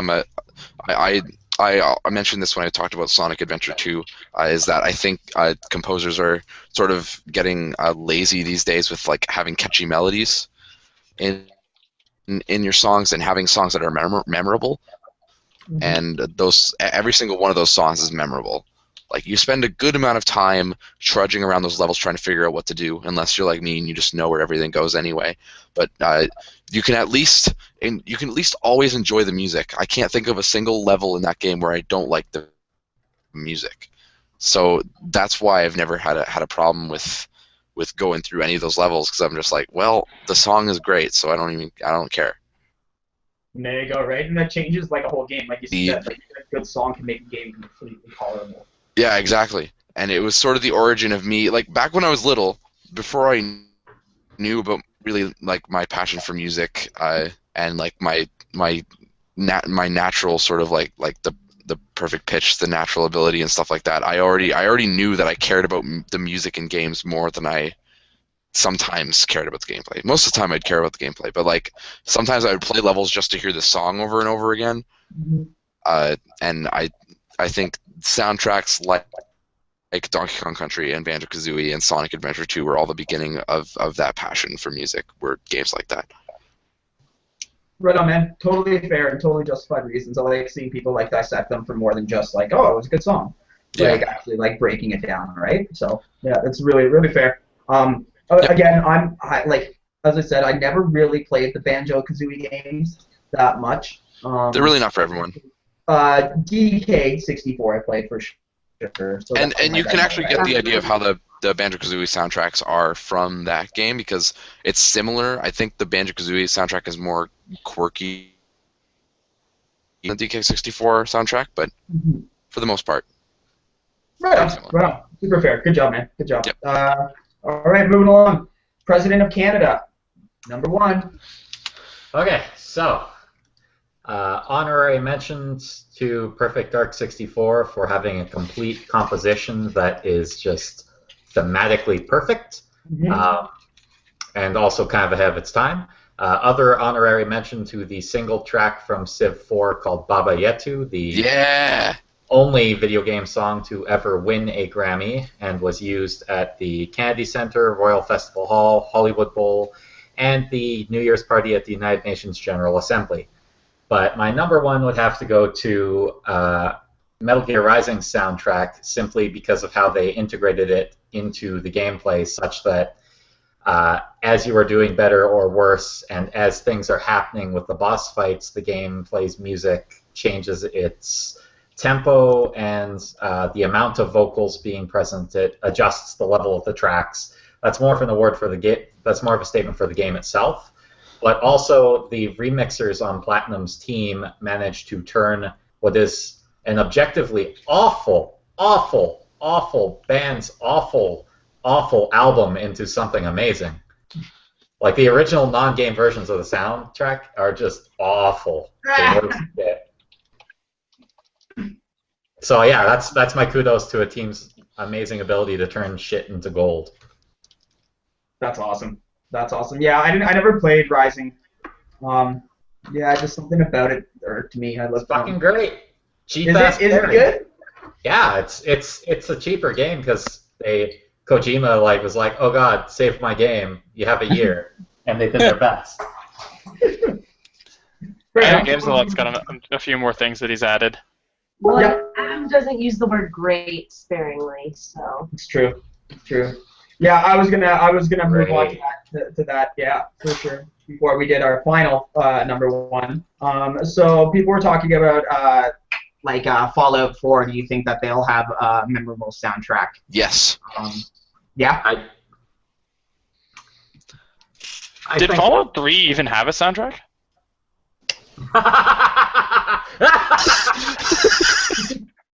See, that's the thing, is it's a good soundtrack in that you don't actually really notice it. The ambience fits and stuff.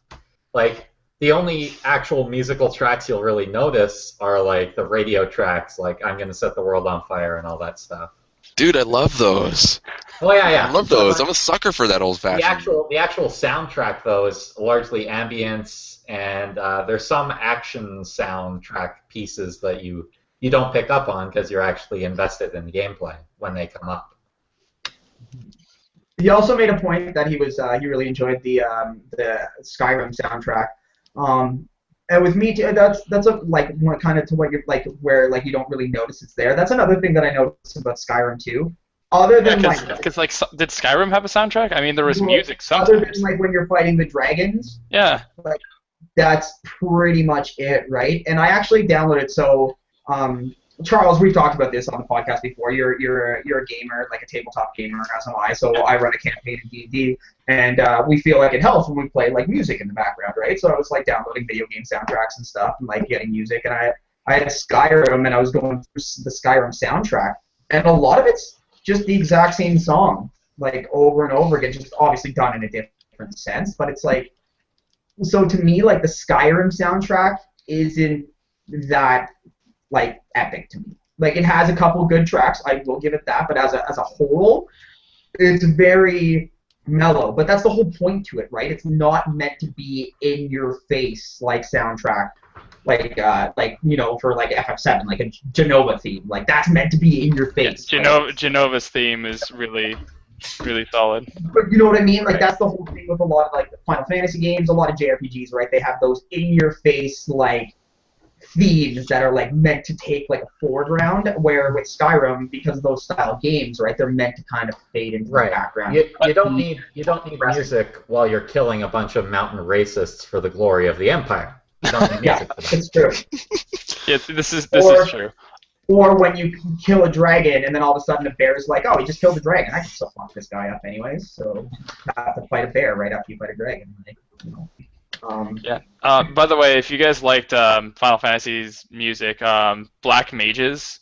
Yeah. Check that out. They do a lot of remasteries of the music. Red Mage is better. To Adam and his Red Mage. To Adam's point too, the Civ song that you were talking about, another event that Sarah and I went to that came to Kitchener as well. Video Games Live. I'm sure everybody's heard of that. That came to Kitchener? Yeah. When the fuck was that? Didn't it Kitchener multiple times? It was here a few times, I think. Yeah. And it was really good. They played Chrono Cross, they played Civ, they played Journey, Tetris, Final Fantasy. They did Lots. Mario. They actually played the Final Destination or Battlefield. It was Battlefield or Final Destination. They played one of the songs. It was from in a Melee. medley, I think. They did one. No, they did one of the songs from. No, it was from Melee because then they got people to come up on stage and play Melee while they were playing the song. Yeah, it was really cool. So if it ever comes to your town, definitely check out Video Games Live. Super awesome experience. Really cool experience. They did Skyrim theme. Yeah, it was cool. So definitely check that out if you get the chance. I'm hoping this shit just predated me before I moved here. Well, how long have you been in KW for? June 2013. So maybe. I'm sure Video Games Live has come here since then. They were here 2 years ago. Around the time we went. So. Yeah, maybe.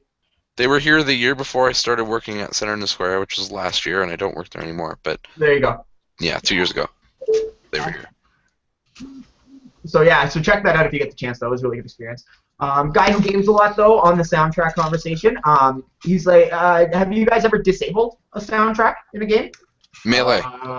Melee? Really? Anything that you play a lot, that the soundtrack is just there. So like for me, it's MOBAs. I've disabled the music in my MOBAs. I did in World of Warcraft as well. I would play my own music while playing. Yep. Just play your own music in the background. It was funny. I used to play the Final Fantasy VII Overworld theme. Actually, pretty much any The airship music. Oh, Highwind Time. Takes the Skies. Yeah. Yeah. Nice. pretty much any time I play a game a lot for any reason other than just to play through it. Like if I'm practicing for something, so especially for Melee and Smash 4, I turn off music for that sometimes. Sometimes turn off my Tetris and Tetris Attack music. I rarely play with the sound on handheld games. It's just something. Well, yeah, that's actually another thing for me. Like I never usually turn on the sound, though I love the Pokemon soundtracks. I'm usually playing those games silently, not by choice, but. Well, yeah, exactly, right. It's just like when you're by yourself, it feels weird having the sound on sometimes. I disagree. I can't play a game without sounds. Like the only time I've ever put on my own music is probably when I play first-person shooters or fire games online. But otherwise, like, it's part of the experience for me, so I can't turn it off. I have an important announcement. What, President of Canada? The last time they were in Kitchener was October 28th, 2012. Wow, that was ages ago. Holy Yeah. It's 3 years ago instead of 2. My mistake. Well, it was 2.5. You were close. Yeah, 2.5. Pretty close. Technically, you missed it, but for a different reason. Don't make me end you. And then The President of Canada doesn't miss things. He just chooses not to go. Exactly. he misses precisely what he means to. I can only bless so many subjects at a time. And then, last but not least, from the guy who games a lot, what do you guys think is the most important part of a video game soundtrack? For me, I'm going to say consistency. There's nothing worse than a game that has a lot of good tracks and you get into this one part and you're like, I fucking hate this music. This is the worst. Like, that, it ruins a game, essentially. Oh, right, when like Mega Man. What?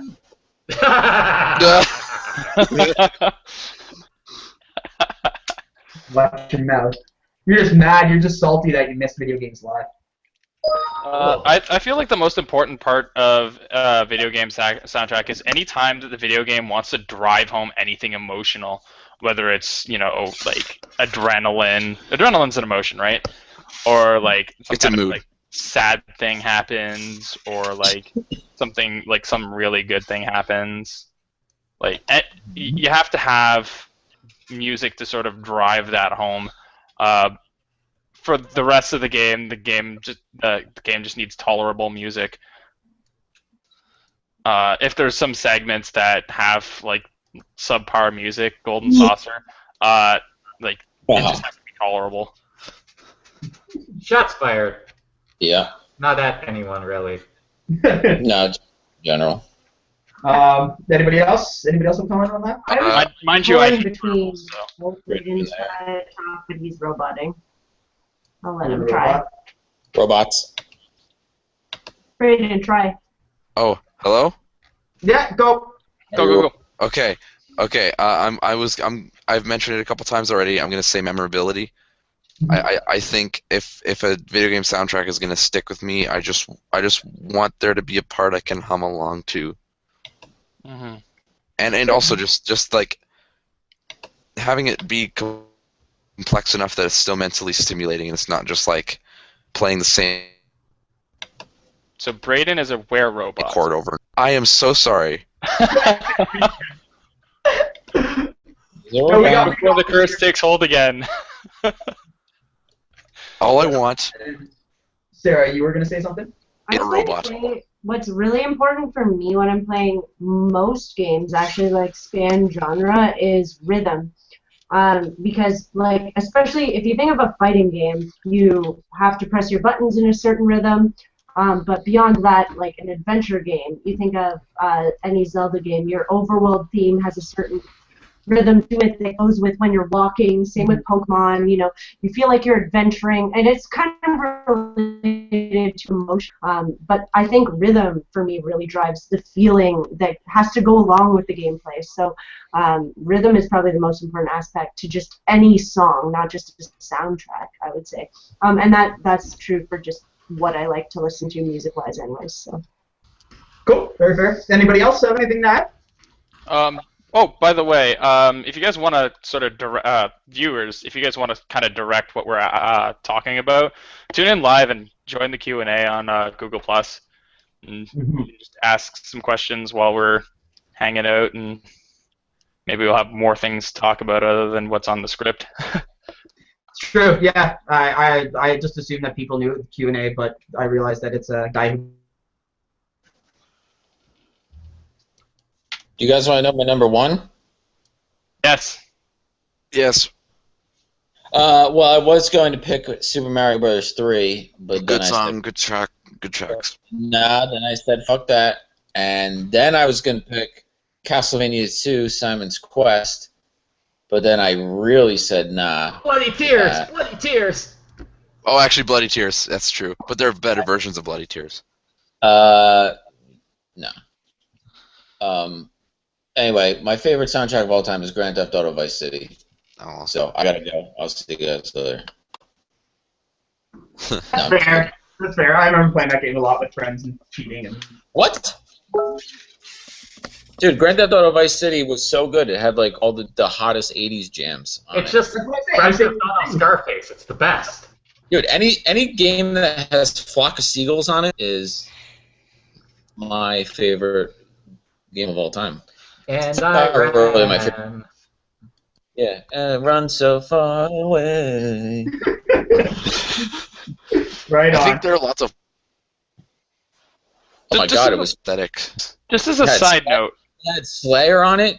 Slayer was on Vice City. I think. Oh, Angel that makes it okay then. So yeah, Brayden is a music guy. Eric is a music guy. Zach is a music guy. Adam, are you a music guy? I have been known to bestow upon the world my gifts of fabulous rhythm. I'm the only person on the podcast that doesn't do music. And Sarah. Does Sarah not do music? Sarah can play piano.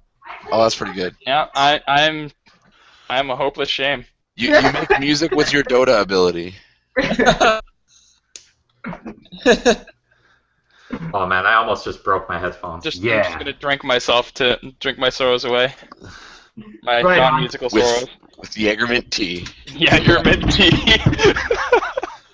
I can't believe that it actually turned out so well.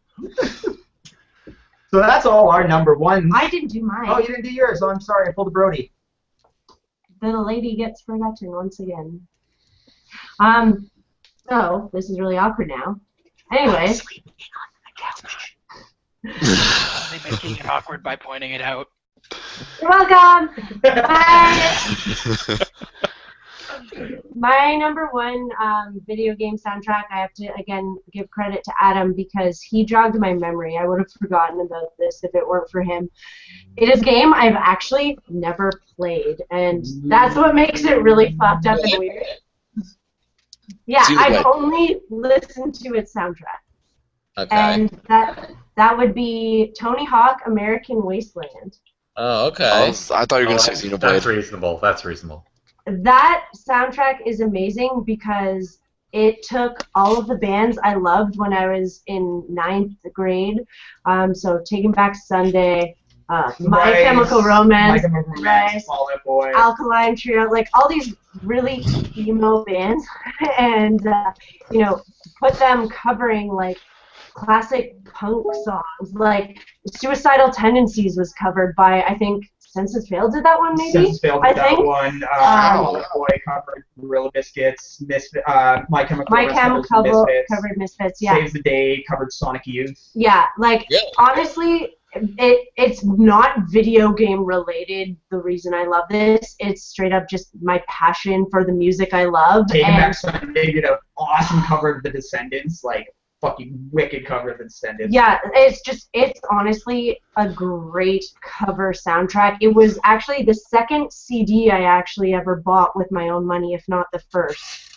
And like it changed everything for me. And I never played the fucking game. I don't care. It just had a killer soundtrack, and I still listen to it to this day over a decade later. So it's a really bad reason for a gaming podcast, but if Of the bands, follow the rules. Yeah, if any of the bands that we rattled off bring back memories from when you were a kid with black hair that covered your face in high school, you need to listen to it because it'll make you sad and happy at the same time. Another good one that doesn't sound like me at all. But like that's the thing though, right? It's like it's a video game soundtrack, even though they're using legitimate, like real, like songs, like licensed songs from like real bands and stuff. Tony Hawk generally had really good soundtracks for that. I remember Tony Hawk Pro Skater 3 had like AFI on it and stuff, like Boy Who Destroyed the World. I remember just like playing that on repeat. Two was really good too. They had Rage Against the Machine, like when Guerrilla Radio just came out. Ooh. Yeah. That was my jam back.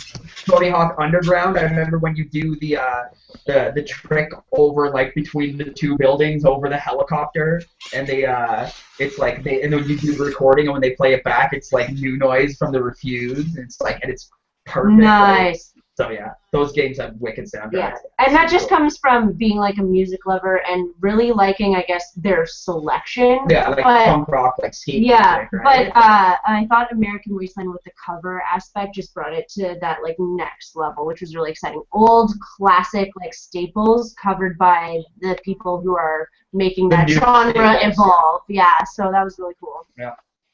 Super cool. So that was good. It was a bad way to end it. I don't know.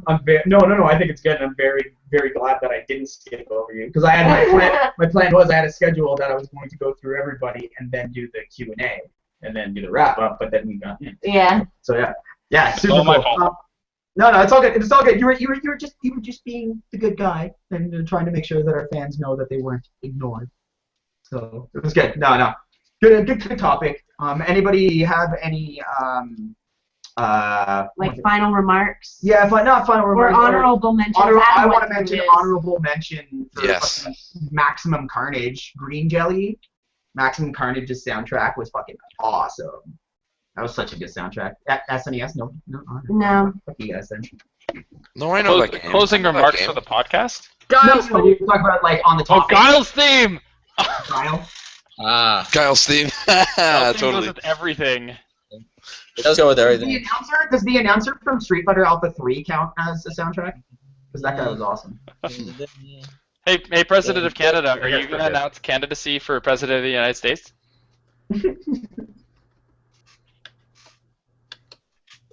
I think he's dead. Adam? He's muted. He muted himself. He muted himself again. That is a loaded question. There's no way I can answer that, in which case, like, there's no way I can answer that without getting fucking flash kicked by Guile. So... Street Fighter's always had some solid music too. I was gonna honorable mention Ultimate Marvel vs. Capcom 3's character select music because that gets stuck in my head all the time. No, wait, that's It is one. that Yeah. one. Yeah. Yeah. Anything else? Anybody got any specific ones that jump out? Not that necessarily would make your top 3, but solid nods too. We've talked about it in the podcast already today, but not in terms of soundtracks. I figured someone else was going to include it. I haven't heard the entire soundtrack, but I like a lot of songs from Xenoblade. And I have very little interest in actually playing it, but the soundtrack is fantastic, from what I've heard. Yeah, it seems pretty good so far. I've been playing it, yeah. It seems like a solid soundtrack. Like show. Like the Mana series, Secret of Mana. I always loved the songs in that game. That game had some wicked songs. Right. I would say maybe some of the. I would say Dragon Warrior maybe. Dragon Warrior. Yeah, Dragon Warrior had some good jams, and then what was the other one? Dragon Quest, I guess. Some of the later Dragon Quests. Super Mario 3 specifically. Yes. Jam. Mario 3 was epic. Dude, if we can talk about specific songs, Yoshi's Island Castle theme. It's a great song. It's a very good one. And a really random one. My favorite Mario song of all time is actually on the first new Super Mario Brothers, not on any other one, because they changed the castle theme and it was dumb. But on the very first new Super Mario Brothers, the castle theme on that song is one of my favorite Mario songs ever. And then it was never in another game. So good. Eric's listening to music, no big deal. Eric, stop being so distracted. Sounds like bagpipes. Cool. Well, I guess that's it, folks. Yeah. Thank you all again for joining us. We do this every week, roughly around 7 p.m. As long as we make it in time and we get things going. So we're gonna go around the line and say goodbye to everybody. Eric, thank you for joining us. And please mute yourself. I'll see you guys later. Right on. You can follow Eric at Eric Miller 3 on Twitter. 3. Eric with a K. Yeah, all you fools need to add me on PlayStation Network because I'll do that tonight. Yeah, I'll do that tonight for sure. It's Genova Reactor, right? Genova Reactor, yeah. Sounds good. So anybody who is watching spam Eric. Yep, just spam the shit out of him. Please send me nudes. Yeah, all the nudes. Because he will be playing nude, because that's what he does. He's wearing a shirt now, but that's not normal. I had to put a shirt on for the podcast. As soon as the podcast finishes, it just closed off. I go Hulk Hogan and just rip my every podcast. Yeah, Eric, what you need to do is you need to show us another shirt because I just rip it right off. Like this one was like episode 68, and this one was episode 54. I really like that shirt, but I mean, I had to get it off. Yeah. Right on. Well, thank you for being here, Eric. As always, moving along, Charles. Charles, thank you very much for being here. We appreciate Oh my God, it's so hot. Next time, I'm just gonna turn my fan on. Well, that's because you're drinking hot tea with Jägermeister. I'm drinking Jägermint tea. In case you want to know the recipe, it's Jäger and peppermint tea. It's fucking amazing. And it's rocket science. Watch out. So you can follow Charles on Twitter at Trolls. Yeah, you said it. CHRULLZ. Also follow him on Twitch, twitch.tv/CHRULLZ. Thanks for coming out, Charles. Appreciate it as always. Thanks for having me and tolerating me through that. Jägermint tea, we'll have to try that sometime. Yep, Drunk episode coming soon. Yep. Braden was robotic at some points, but he made it through. I tried. I think Dr. Light had to come in and repair him a couple times, but you did okay. So Braden, but yeah, you can follow me. Yeah, you can follow my Twitch. I couldn't get stuff to work so it would show on the bottom, but it's twitch.tv/RageCage64. I try to stream sometimes. Yeah, I should get on the streaming thing. So Braden, thank you for being here. It's some good insight. I know you wanted to do the soundtrack one for a while, and we'll revisit it in the future with not our top 3 of all time, but top 3 recent or something like that. Or worst ones or something. Worst, I can tell you all. We'll save it for another episode, my friend. And moving down the line, of course, we are graced again with the President of Canada himself. Thank you, President of Canada, for being here with us. Whenever you see a shit post on the wind, that is the guiding hand of my fate. Alright then. Oh. I like the echo effect. That's good. Kind of I eerie. just feel like we need to have like a heritage moment going across. That's something I miss. Heritage moments. Said no one ever. All right, and then With Hal Johnson and Joanne McLeod. Body break. Oh, that's body break participation. Nobody knows about that shit in the States except the guys who do. Except the guys who do. In Windsor. all right. Now you go to your co-host here. Thank you, Sarah, for being here. You're kind of forced to it because you live in the same house. Hi, bye. You can follow her at YoSarar. That's Y0SARAWR. And that's pretty much everything. You On have to do the everything. right thing when you type it too. And then I was your host today. Thank you guys for dealing with me. Appreciate it. Thank you for all the Q&A and keeping things moving along. So I was your host, Zachary Hart. So you follow me on Twitter at Zachary Hart. So ZACHARYHEART. Also my gamer tag on PSN and then on Xbox Live that I never play anymore, but Zachary TC. So thanks again. We will do this again next week with a new topic and some crazy shenanigans that we always do. But again, we're signing out for now, and as Brody always likes to say, keep gaming hard. Keep gaming hard. Don't play